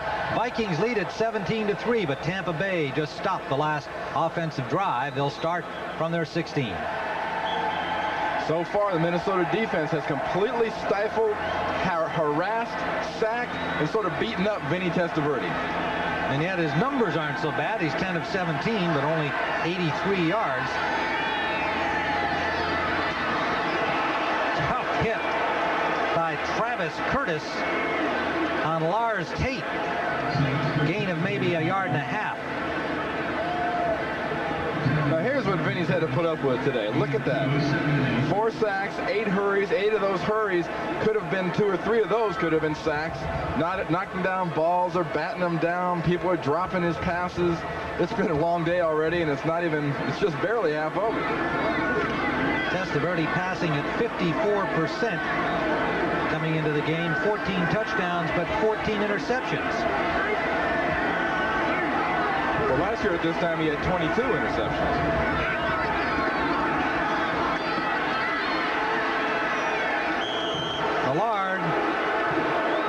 Meeting Wilder just over the line of scrimmage, and less than a yard gain. You know, Vinny talked a lot about patience and poise, and there's Mike Shula, special offensive assistant that Perkins brought in here to Tampa Bay, and his responsibility is working on a daily basis with Vinny Testaverde and helping him develop that patience and develop the recognition he needs to be a top-quality NFL quarterback. Mike Shula played under Ray Perkins at Alabama, was his quarterback there, and of course is the son of Miami coach Don Shula. His brother David coaching over on the Dallas staff. 3rd down and 5. Testaverde gets protection, but the coverage is good. Good work by Carrier. 1st down at midfield. Reggie Rutland got him there. Randy, there was a case of a receiver helping out the quarterback. The coverage was tight, but Carrier got himself loose. Well, they get pressure on Vinny and they flush him. And watch, Rutland's doing a good job. He's covering him very well, but Carrier sees his quarterback in trouble and starts heading back towards the middle of the field, back towards the quarterback, and then loses Rutland a little bit with a move, and Rutland manages to drag him down. But it was a good job of Carrier adjusting to a quarterback that was in trouble.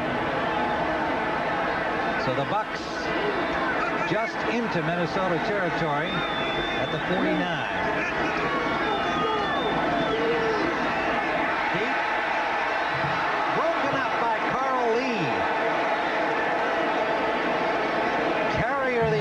Receiver again. And that's the kind of thing that Carl Lee has not seen very much of after an all-pro Pro Bowl year last year. People are not going after Carl Lee. And here's one of the reasons why. He has great reactions, good instincts, very intelligent, and can play the corner position as well, if not better, than anybody else in the NFL right now. And people are convinced, why beat our heads against the wall? He says, hey, I get 3 or 4 plays a game. I want people to come after me. 2nd and 10. Studwell changing up the defensive formation. Wilder stuffed by Ray Berry. A yard at most. Berry number 50.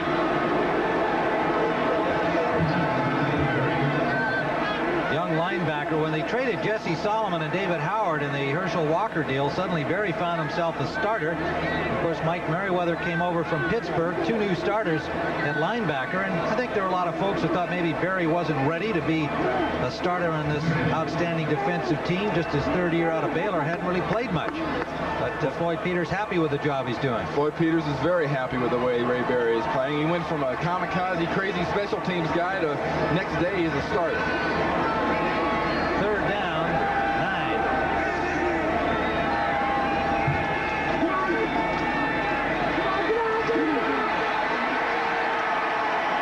Noga, 5th Viking sack. 4th down.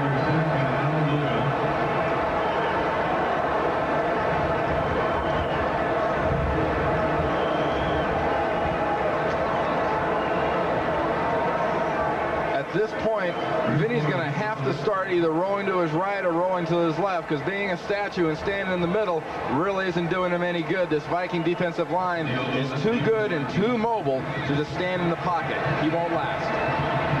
Good punt by Chris Moore. Into the end zone, will leave a touchback.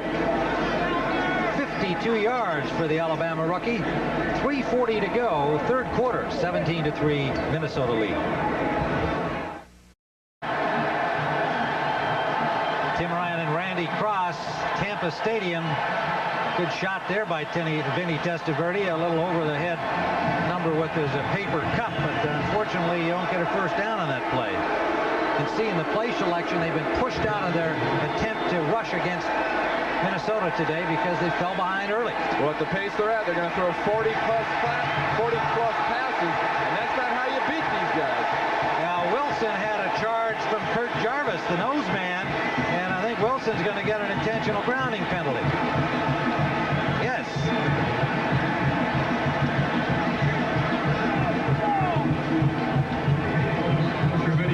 So the Buccaneer rush rises up. Jarvis was the guy back there early in the season that hit Wade Wilson and broke that knuckle in their first meeting earlier in the year. Intentional grounding. Number 11. Lost it down. Second down.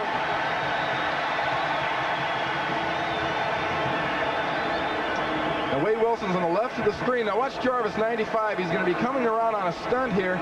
He's got a clear beat on Wilson. Wilson at this point knows it and just takes it and flips the ball into the ground right at Finney's feet.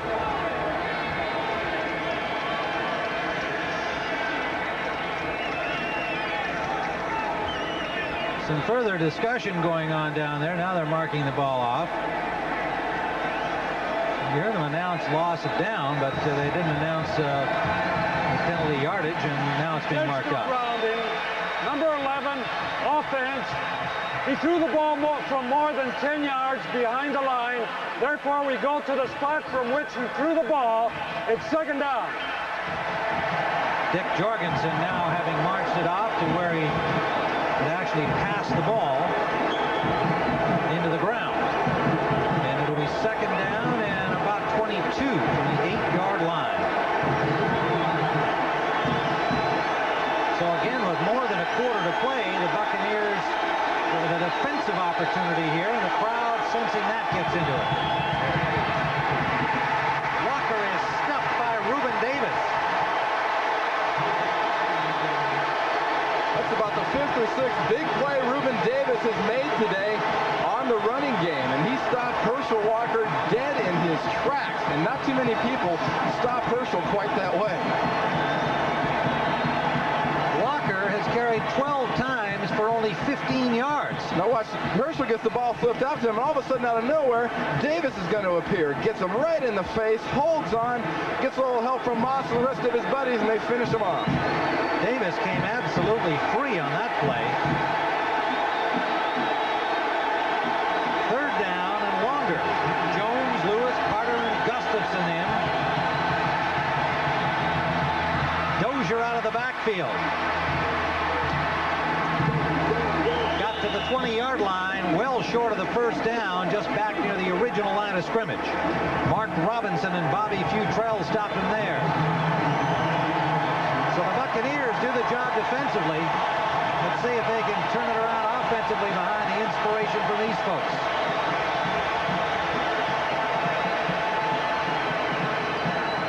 Willie Drury awaiting the punt, standing at the Tampa Bay 41. Tampa's problem to this point has not been their defense. It's their offense is again a physical mismatch with the Minnesota defense.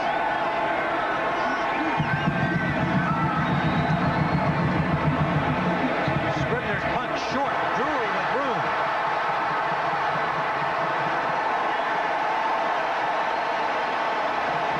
Willie Drury brings it back to the 34-yard line of Minnesota. Mark Dusbovic stopped him there.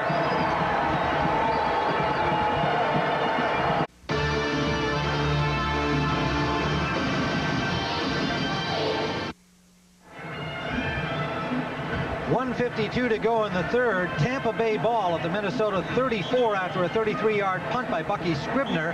And it is a hot day here, Randy Cross, although not as hot as it often is. There's a breeze blowing and there are some clouds in the sky.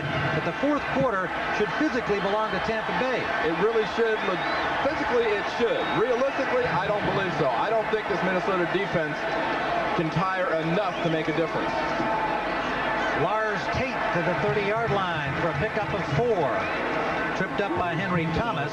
Vikings using Newton and Thomas at the tackles. Millard's had quite a bit of rest. No doubt they're pacing him through the warmer weather. And as important as this possession is for Tampa Bay, look how stingy that Viking defense is in the third quarter. They are the best in the NFL during the third quarter. Tampa Bay's only points came in the second quarter. And there's 2 good reasons why. Paul Wiggins, the gentleman on the left with his hands shielding his eyes, and Floyd Peters with the sunglasses, the defensive coordinator.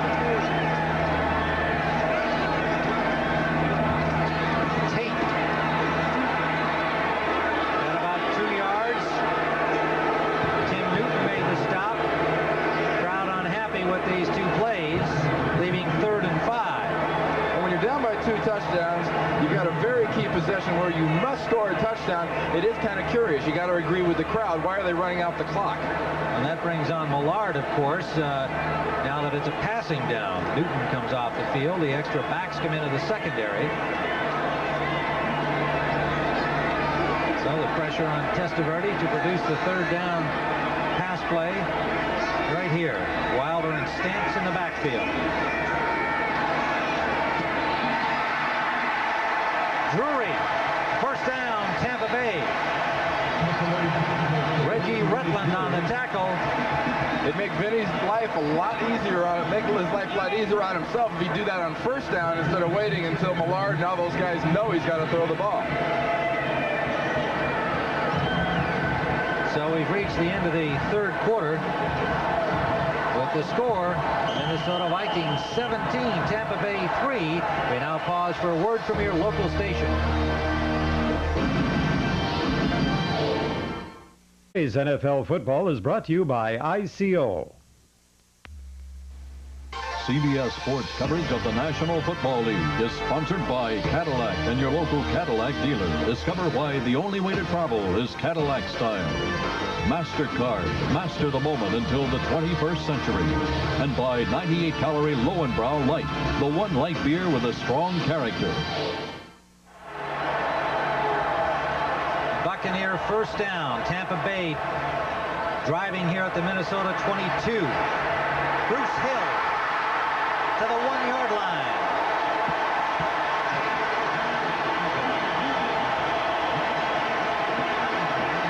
Joey Browner stopped the touchdown, but it'll be first and goal from the 21-yard gain. Last two plays, Vinny's got something that he wasn't getting earlier in the game, and that's some good quality pass protection. He's got time for these crossing patterns. Hill's got to come all the way from the right side and cross the field. That takes time. That means pass protection. Good hit to drive him out of bounds by Joey Browner. And you think Vinny's excited? He thinks it's 6. No, he was clearly out at the 1-yard line. Lars Tate stopped short of the goal line.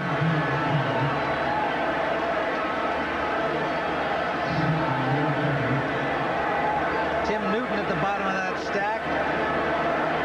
The key on a play like this, when a back's going up, somebody's got to meet him in the hole, and Ray Berry meets him right in the hole, dives over and times it perfectly. 13th carry for Tate. Tate is he's a good ball player going over the top. That's one of his specialties. I would think they'll probably try it again on second and goal. And Berry's very, very good. He's a big play linebacker, according to head coach Jerry Burns.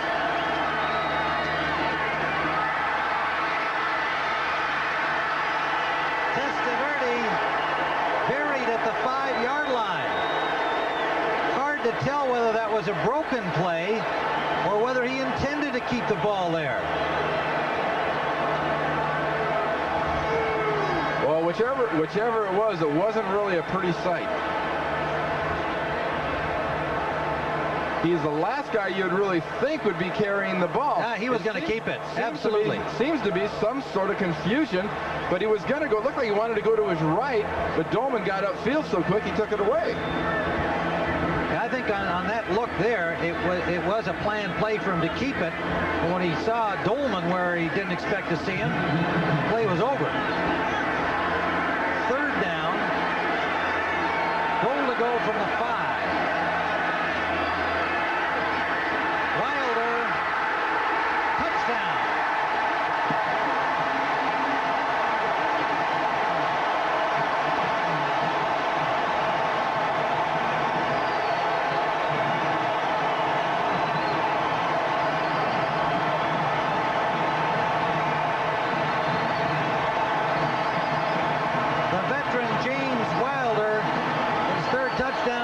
In the past 2 games, got away from Carl Lee at the goal line to lean the ball in. Bucks are back in it. Igwe for the point after. Well, somebody better leave a wake-up call for the Minnesota Viking offense, because this Minnesota defense can't win this game all by itself every week.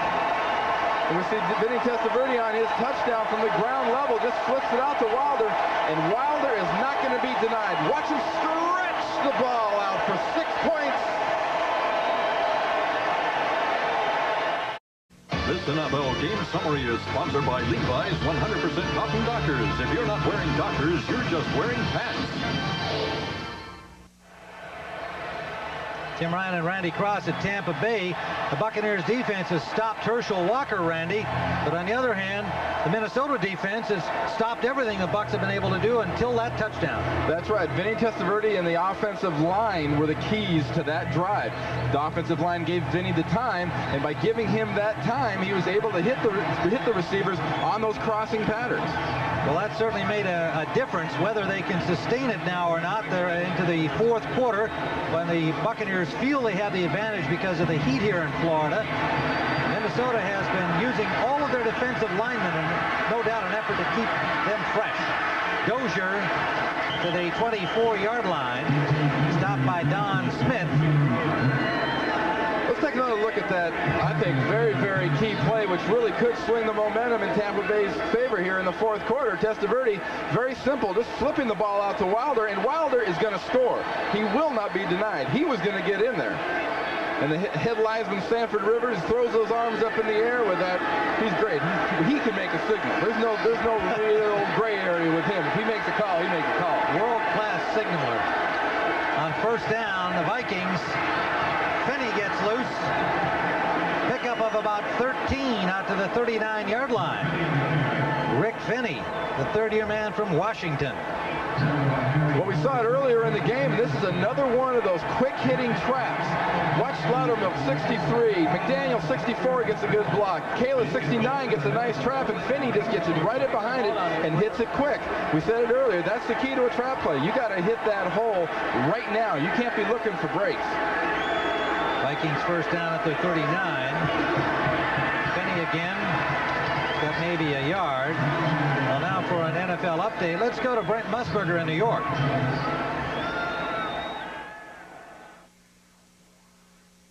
And so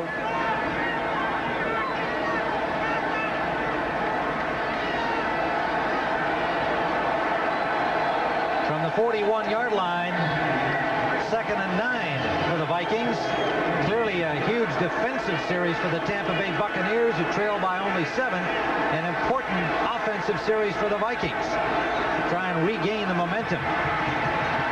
Finney does a good job. Straight ahead for 5. Stopped by Kurt Jarvis from behind, the noseman, number 95. Well, the Vikings have run what seemed to be the same play 3 times in a row. They've trapped to the left, then trapped to the right, and then right there with Finney again, they trapped again. That's sort of the no-nonsense offensive approach that head coach Jerry Burns really does like. You get into a game like this, if you can run the ball effectively, you take the momentum and the spirit out of a young team like the Tampa Bay Bucs. Third down, a long 3. Wilson has a man. Gustafson. First down and then some inside the 45. Ricky Reynolds tripped him up there.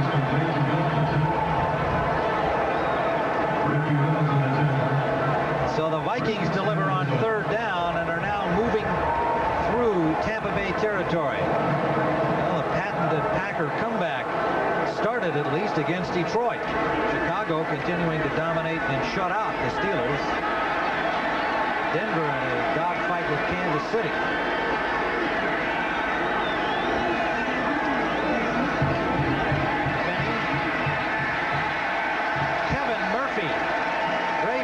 Says he's having an all-pro year. Makes an open field ankle grab there. You know, I can see Finney out there on the traps. He's a good trap type of running back. Big, solid, strong. But why flip the ball out on a play like that to one of your slower running backs? Give that ball to Herschel. Let one of your speed guys get out there. You want to do that flip real fast like that, you want to get the corner. He can't get the corner like Herschel Walker can get the corner. Hey, are you blaming Bob Schnaufer? No. Finney, it's too slow. 2nd and 10.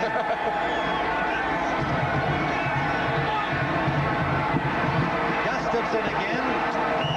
First down, Vikings to the 31-yard line. Gustafson Wilson. A little spin move away from Jones, and Mark Robinson finally stopped him. 13-yard gain. Very stylish looking kind of pirouette, turned around and got a face full of Mark Robinson. We see Carl Lee getting his knee examined there on the sideline. Probably might be talking about a little cramps in the calves here for Carl Lee. There's a likable guy, Carl Lee, the enthusiasm he has for the game and frustration that you were talking about earlier about not getting the action he got last year. He's just gotten to be too good. First down and 10 Vikings. Moving on offense. Walker shakes one tackle, and that's a Walker play. Gets nearly 10 with a second effort.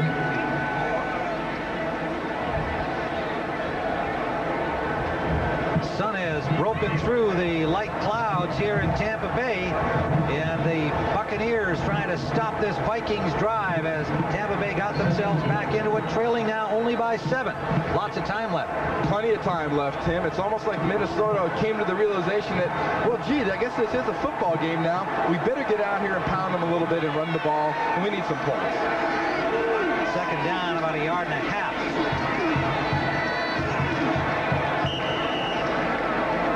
Walker would appear to have a Viking first down. Jarvis, Marv, and Murphy all collide with him there. Minnesota, knowing the importance of this game, talking with Jerry Burns yesterday, he's not looking ahead at all next week to the Eagles. Today, we got to win tomorrow.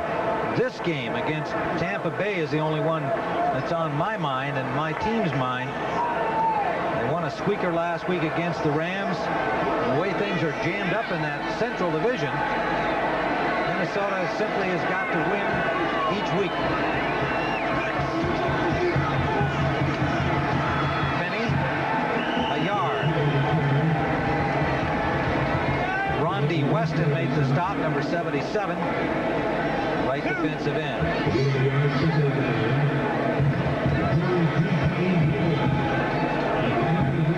Walker has only 26 yards on 14 carries. Well, Minnesota is going to be adding to the plus side on this stat, I think, right here shortly. You know, you were talking about the Central Division. A lot of analogies between the AFC Central and the NFC Central. Neither one of the winners, whoever wins that division, is not going to have much of the home field advantage.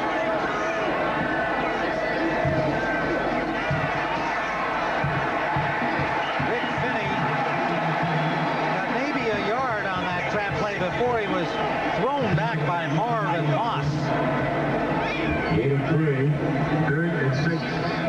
And a forward progress is going to give him about a 2-yard pickup. It'll be 3rd down and 7.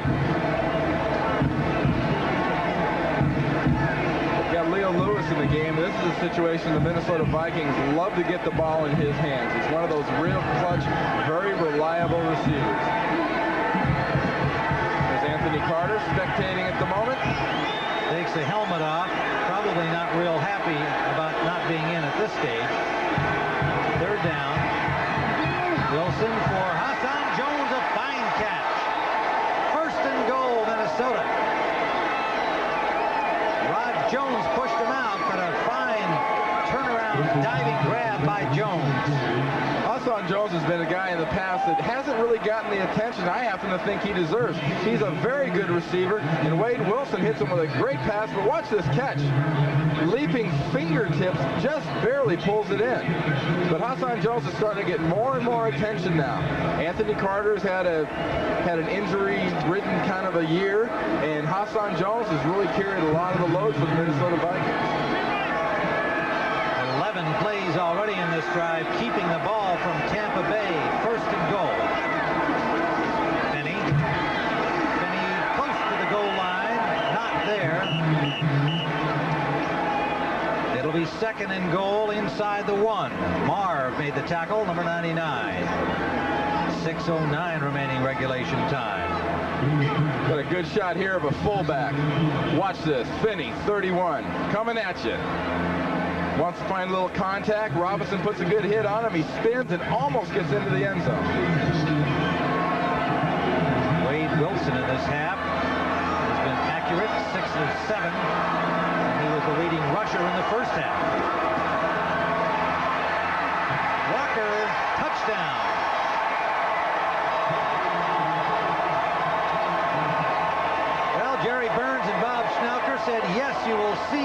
Herschel Walker down near the goal line this week. He knows more of our trap plays each week. He is learning our offense, and of course we want him in there in scoring territory. With his size and strength, he's awful tough to stop when you get the ball down here this close. Now watch this. He starts to want to leap. He gets hit in midair. What kind of balance is that? There aren't very many people around that can do that. Carlos for the point after a flag on the play. 76 yards on 13 plays on that drive, and it used up 7:44 on the clock. Offsides, number 97, defense. Point is good. 5-yard penalty and a kickoff. We'll kick off on the 40-yard line. Sean Lee offside for Tampa Bay, and so we have a 24-10 Viking lead. 5:40 to play.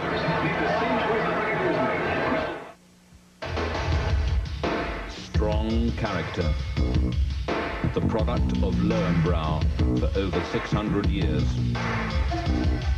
So when it came time to brew a great light beer, one with a strong character, no effort was spared. Introducing the one light beer with a strong character. 98 calorie Lowenbrau Light. Tim Ryan with Randy Cross, and you're looking at Herschel Walker on the Vikings sideline, who just scored to widen the lead to 24-10.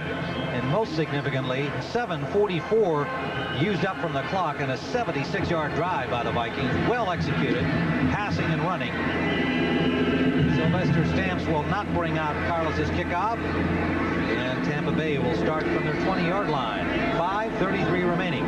Well, next Saturday, top-ranked Notre Dame takes on Penn State, the last team to beat Notre Dame in regular season play. And the Irish, of course, looking forward to a national championship. They've still got Miami ahead, but they've got to get by a team that always gives them difficulty. Lou Holtz and Joe Paterno meet next week, 2:30 Eastern Time on CBS Sports.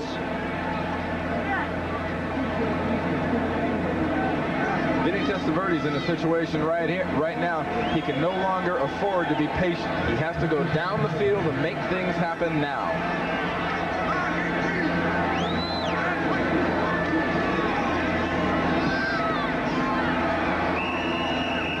Sylvester Stamps out of the backfield, kind of play that they hope that they can get him enough open that he can find a little space and make a big play. They go to the hurry up right now. If you have cards on after the game, look for the performance forward courtesy badge. Stamps again, but the Vikings twice in a row cover him well. That's Brad Edwards, number 27. It'll leave third down and about 2 yards.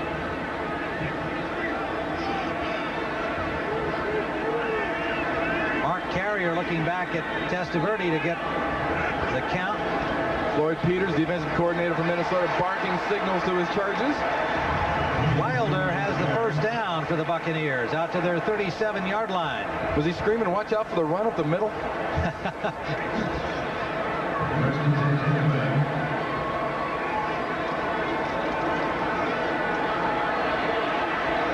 Testaverde, sideliner, complete to Drury. Willie Drury got about 4. That gets the ball to the 40-yard line. Now Peters, of course, Randy can't make the substitutions that he'd like to in the hurry up here. But now the first huddle taken by Tampa Bay. And that's the reason a lot of offenses go to this type of style. I mean, Sam Weich made it famous 2 years ago. Everybody was accusing him of cheating because he was using a no-huddle offense all the time, and people couldn't do their situation substitutions. Testaverde's now 6 of his last 6 passing. And there's number 7. First down, Buccaneers into Minnesota territory. Sylvester Stamps.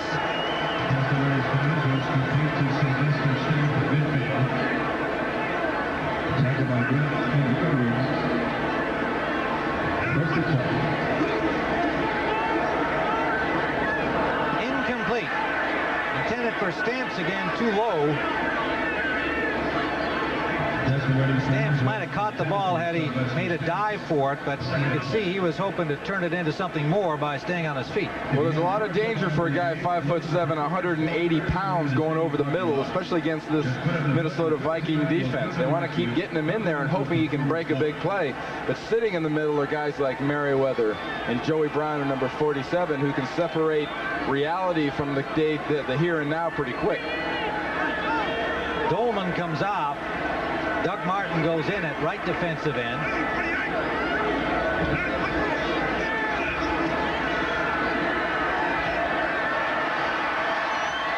Incomplete, intended for Mark Carrier. Reggie Rutland, good coverage, batted it away. Good job of being a defensive back on that play by Carrier, number 88, too, knocking that ball down so Rutland couldn't catch it. Rutland having difficulty getting to his feet. Carl Lee was over there to help him up, but Rutland will need some attention. 3:57 remains. Vikings hold a 24-10 lead.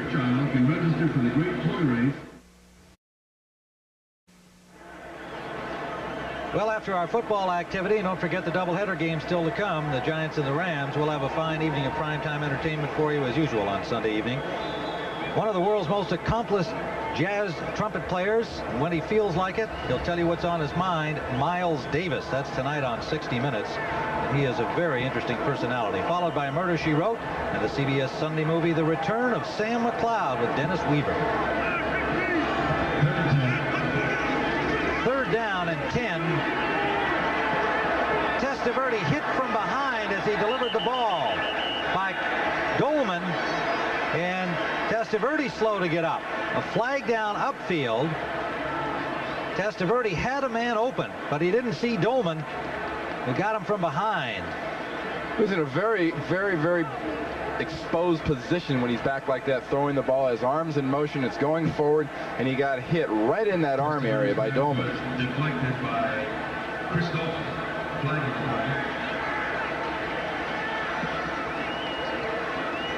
It looks like the penalty may be... Contact, number 26, defense, 5 yards, first down. Audrey McMillan charged with illegal contact, so the Bucs get a break there. Would have brought up fourth down. Instead, they have first down.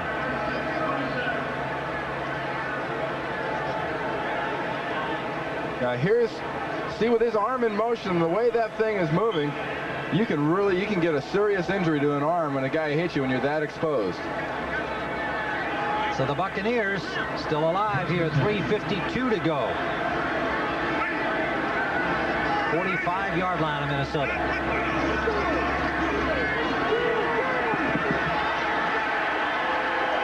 Keith Millard, 7th sack of the afternoon by the Vikings.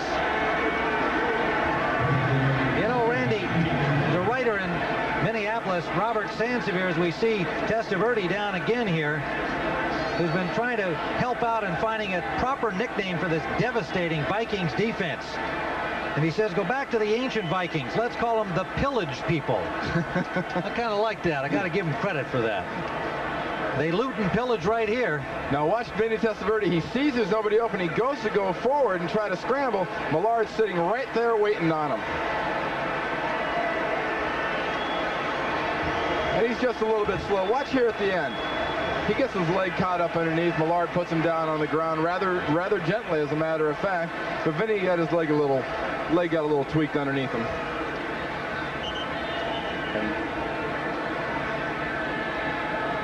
A club record of 50 sacks. 7 of those today. Which they break in 10 games. And into the game is Joe Ferguson, former Arkansas great. 39 years young. They have only 2 quarterbacks on the roster.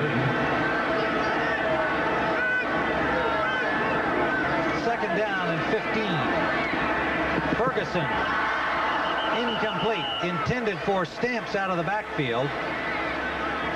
Ferguson had no warm-up at all. Came in there and starts firing. Third down. Testaverde indicating to Ray Perkins that he can go back in, but Perkins at least to this point, going to stay with Ferguson. 3:30 remaining. We look at some other scores. Miami now up on top of the Jets, and New Orleans, New England. That score's been like that for some time. As much as they keep going back to Stamps, they're in danger of an interception.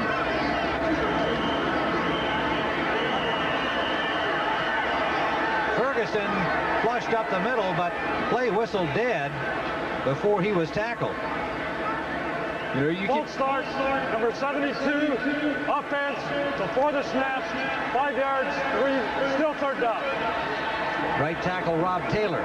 You keep going back time after time to a guy like Stamps. Good, aggressive, intelligent defensive backs that Minnesota has in quantity are going to start looking for this guy, and you're going to get an interception for a very, very big play. I believe 3rd and long, about 22 yards to go. Doubleheader action following. The Giants out at the Rams. The Giants with a fine 8-1 record. 6 defensive backs in. Ferguson. Incomplete. Diving knockdown by Carl Lee on the play. He was about 4 yards past the line of scrimmage when he completed that pass. When he threw the pass. He threw the pass, I should say. He hoped to complete it. It was Carrier, the intended receiver, and the flag down. So that's what happens when you're wrestling. You don't get a chance to warm up. You forget about the fact that you have to be behind the line of scrimmage to complete a pass in this league, or even to attempt it. Illegal forward pass. Quarterback was beyond the line when he threw the ball. 5-yard penalty from the spot of the pass. Lost it down. 4th down. Well, that's going to make it 4th down and 25 yards to go.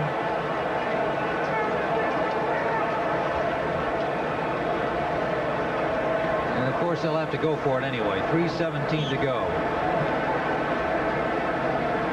Ray Perkins shading his eyes against the sun. Some of the local writers and the fans here have wondered why Ray Perkins has chosen that side of the field to have his team in the sun throughout the game. It's definitely the hotter side, that's for sure. Boy, there haven't been any real satisfactory answers to that. Look for Carrier here. He's their man. Ferguson airs it out for Drury, and it is intercepted by the Vikings at their 20-yard line. Couple of Vikings there. They're arguing over it. No, it's my interception. Look at this. There's teamwork. Michael Brim. Michael Brim, who was just signed this week, cut by Detroit, formerly with Phoenix, and he's going to get the ball and the credit. Well, here's a Hail Mary that is not answered. Looks like Brim's got his hand on the ball. Carl Lee's got his hand on the ball. And Brim wins the wrestling match of teammates to see who gets the pick in the stats. Michael Brim added just this week. Joey Browner having a few problems on the sideline. Looks to be cramping up a little bit. Anthony Carter helping him off. Joey Browner, we haven't called his name too often today, but he's the main man back there, and even the Buccaneer coaching staff and players say that's the guy back there. He makes it happen behind those linebackers, and in fact becomes a linebacker much of the time himself, forcing on the run. 24-10, 3:09 remaining. Vikings from their 20-yard line. Herschel Walker finally gets some running room and has a first down out to the 37-yard line. Harry Hamilton makes the stop on him. Minnesota opening a 3-game road trip. They'll be in Philadelphia next week and then at Green Bay. Back home against Chicago, followed by Atlanta, and then away at Cleveland. This could be one of those years, Tim, where the winner of this division has about a 9-7 record. And then spends the rest of the playoffs on the road. Yeah, well, it's often the case. It looks like both Central divisions are going to head that way because they've got several teams playing well. Green Bay losing to Detroit at last report. That could be a damaging defeat if they can't pull it out behind the Magic Man, Mikowski. Wade Wilson, 13 of 20, 146 yards and a touchdown and 58 yards rushing today. Fine afternoon. Packers indeed coming back against the Lions, but the Bears continue to shut out the Steelers. See how things can be very tight in this division. Buffalo beating up on Indianapolis, and still a tight one between Miami and the Jets. New Orleans, New England. Saints continue to lead. Walker would stop him there for a little gain, if any. Eugene Marb with the first contact. Bob Schnauker has to be happy with Wade Wilson's performance today, I would think. He was quite candid that his quarterbacks have really not delivered, and he hoped the second half of the season would be different. And today, Wade Wilson with a couple of big runs at critical times. The pass to Jordan, that was a big early play. And his numbers very solid indeed. Without a doubt. And to Vinny Testaverde's credit, he has played well today. He's put up with a lot of harassment. He's put up with a lot of pressure. He's been sacked 7 times, I believe, so far. And he stood up to it very, very well. I made a comment earlier about, you know, he seemed to be almost scared out there. I think I was wrong. I think he played very, very well today. Tampa Bay will be at the Bears next week, and then they go to Phoenix, followed by Green Bay at home, and then they're at Houston and Detroit. So 4 out of the next 5 on the road is not a pleasant way to spend the next month.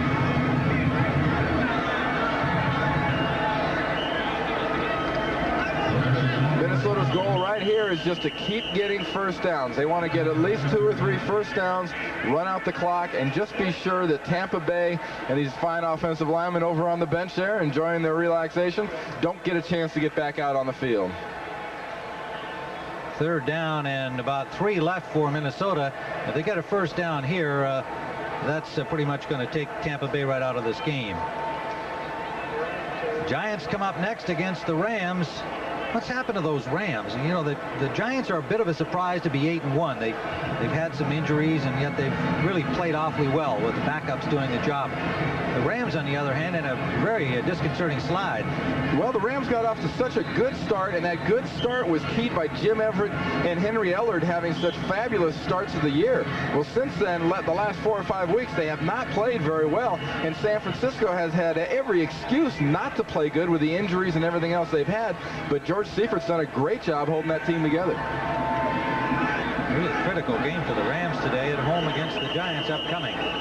Lots of movement along the line of scrimmage, and lots of flags follow.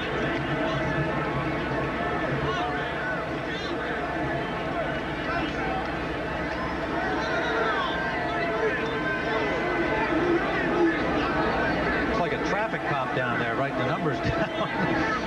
Now let's see, you wanted pastrami, the lean one, right? A little mustard on rye.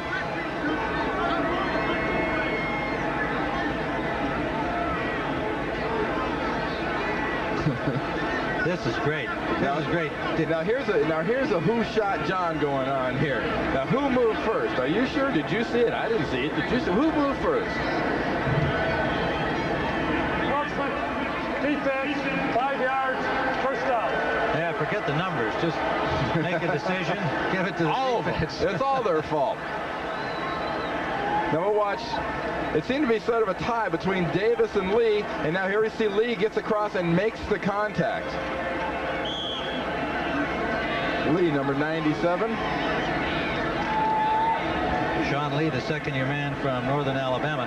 Chicago over Pittsburgh is final. So the Bears bounce back. The disconsolate Mike Ditka will at least work another week for them. They move to 6-4.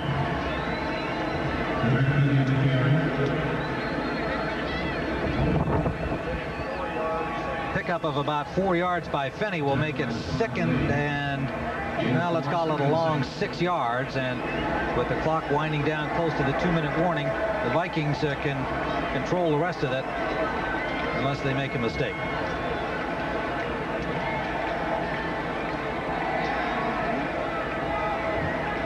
So the Vikings let it go down to the 2-minute warning, and will return to Tampa Stadium with Minnesota in control, 24-10.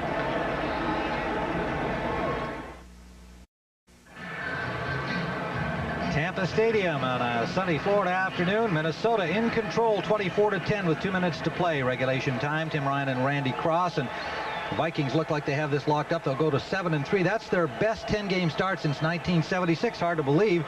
And I guess hard to believe about old Bob Schnelker taking all the heat. His team's doing so well. He won't take too much heat, though this was a very conservative game. If it wasn't for Wade Wilson, I think the Vikings would have been in trouble today because their game plan was not working very effectively against an aggressive Tampa defense.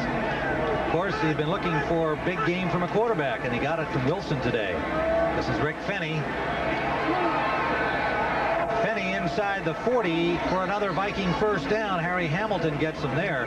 One thing you can point to every year about the Vikings is that this is their time of year. They're into the second half of the season, and both Burns and Schnelker talked about this. This is when we usually get good. Let's hope it happens again for us now. We're in first place. This is how we stay there, by a record like this. Exactly. November's to remember. Tell you what, with that first down and this much time left, we can stick a fork in Tampa. They're done. First down at the 39. Another discouraging afternoon for Vinny Testaverde and company. That young offensive line without two starters, having to face that fearsome rush by the Vikings. 7 sacks scored by the Pillage people today.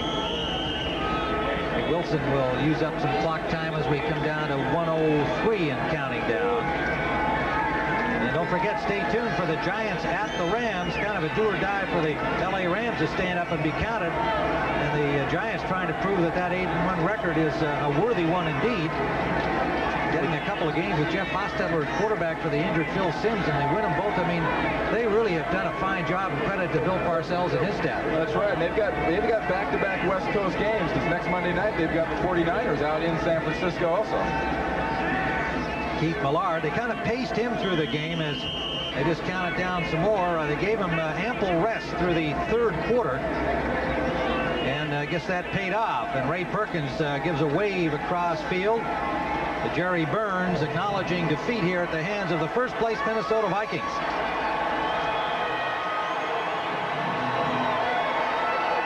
Well, that man's defense played a whale of a game. They completely stifled and frustrated Vinny Testaverde early. Vinny started to come on real hard in the late third quarter, early fourth quarter, but it was too little, too late. Well, so for Randy Cross, I'm Tim Ryan saying so long from Tampa Stadium. Final score, Minnesota 24 and the Bucs 10. CBS Sports coverage of the National Football League will continue after this word from your local station.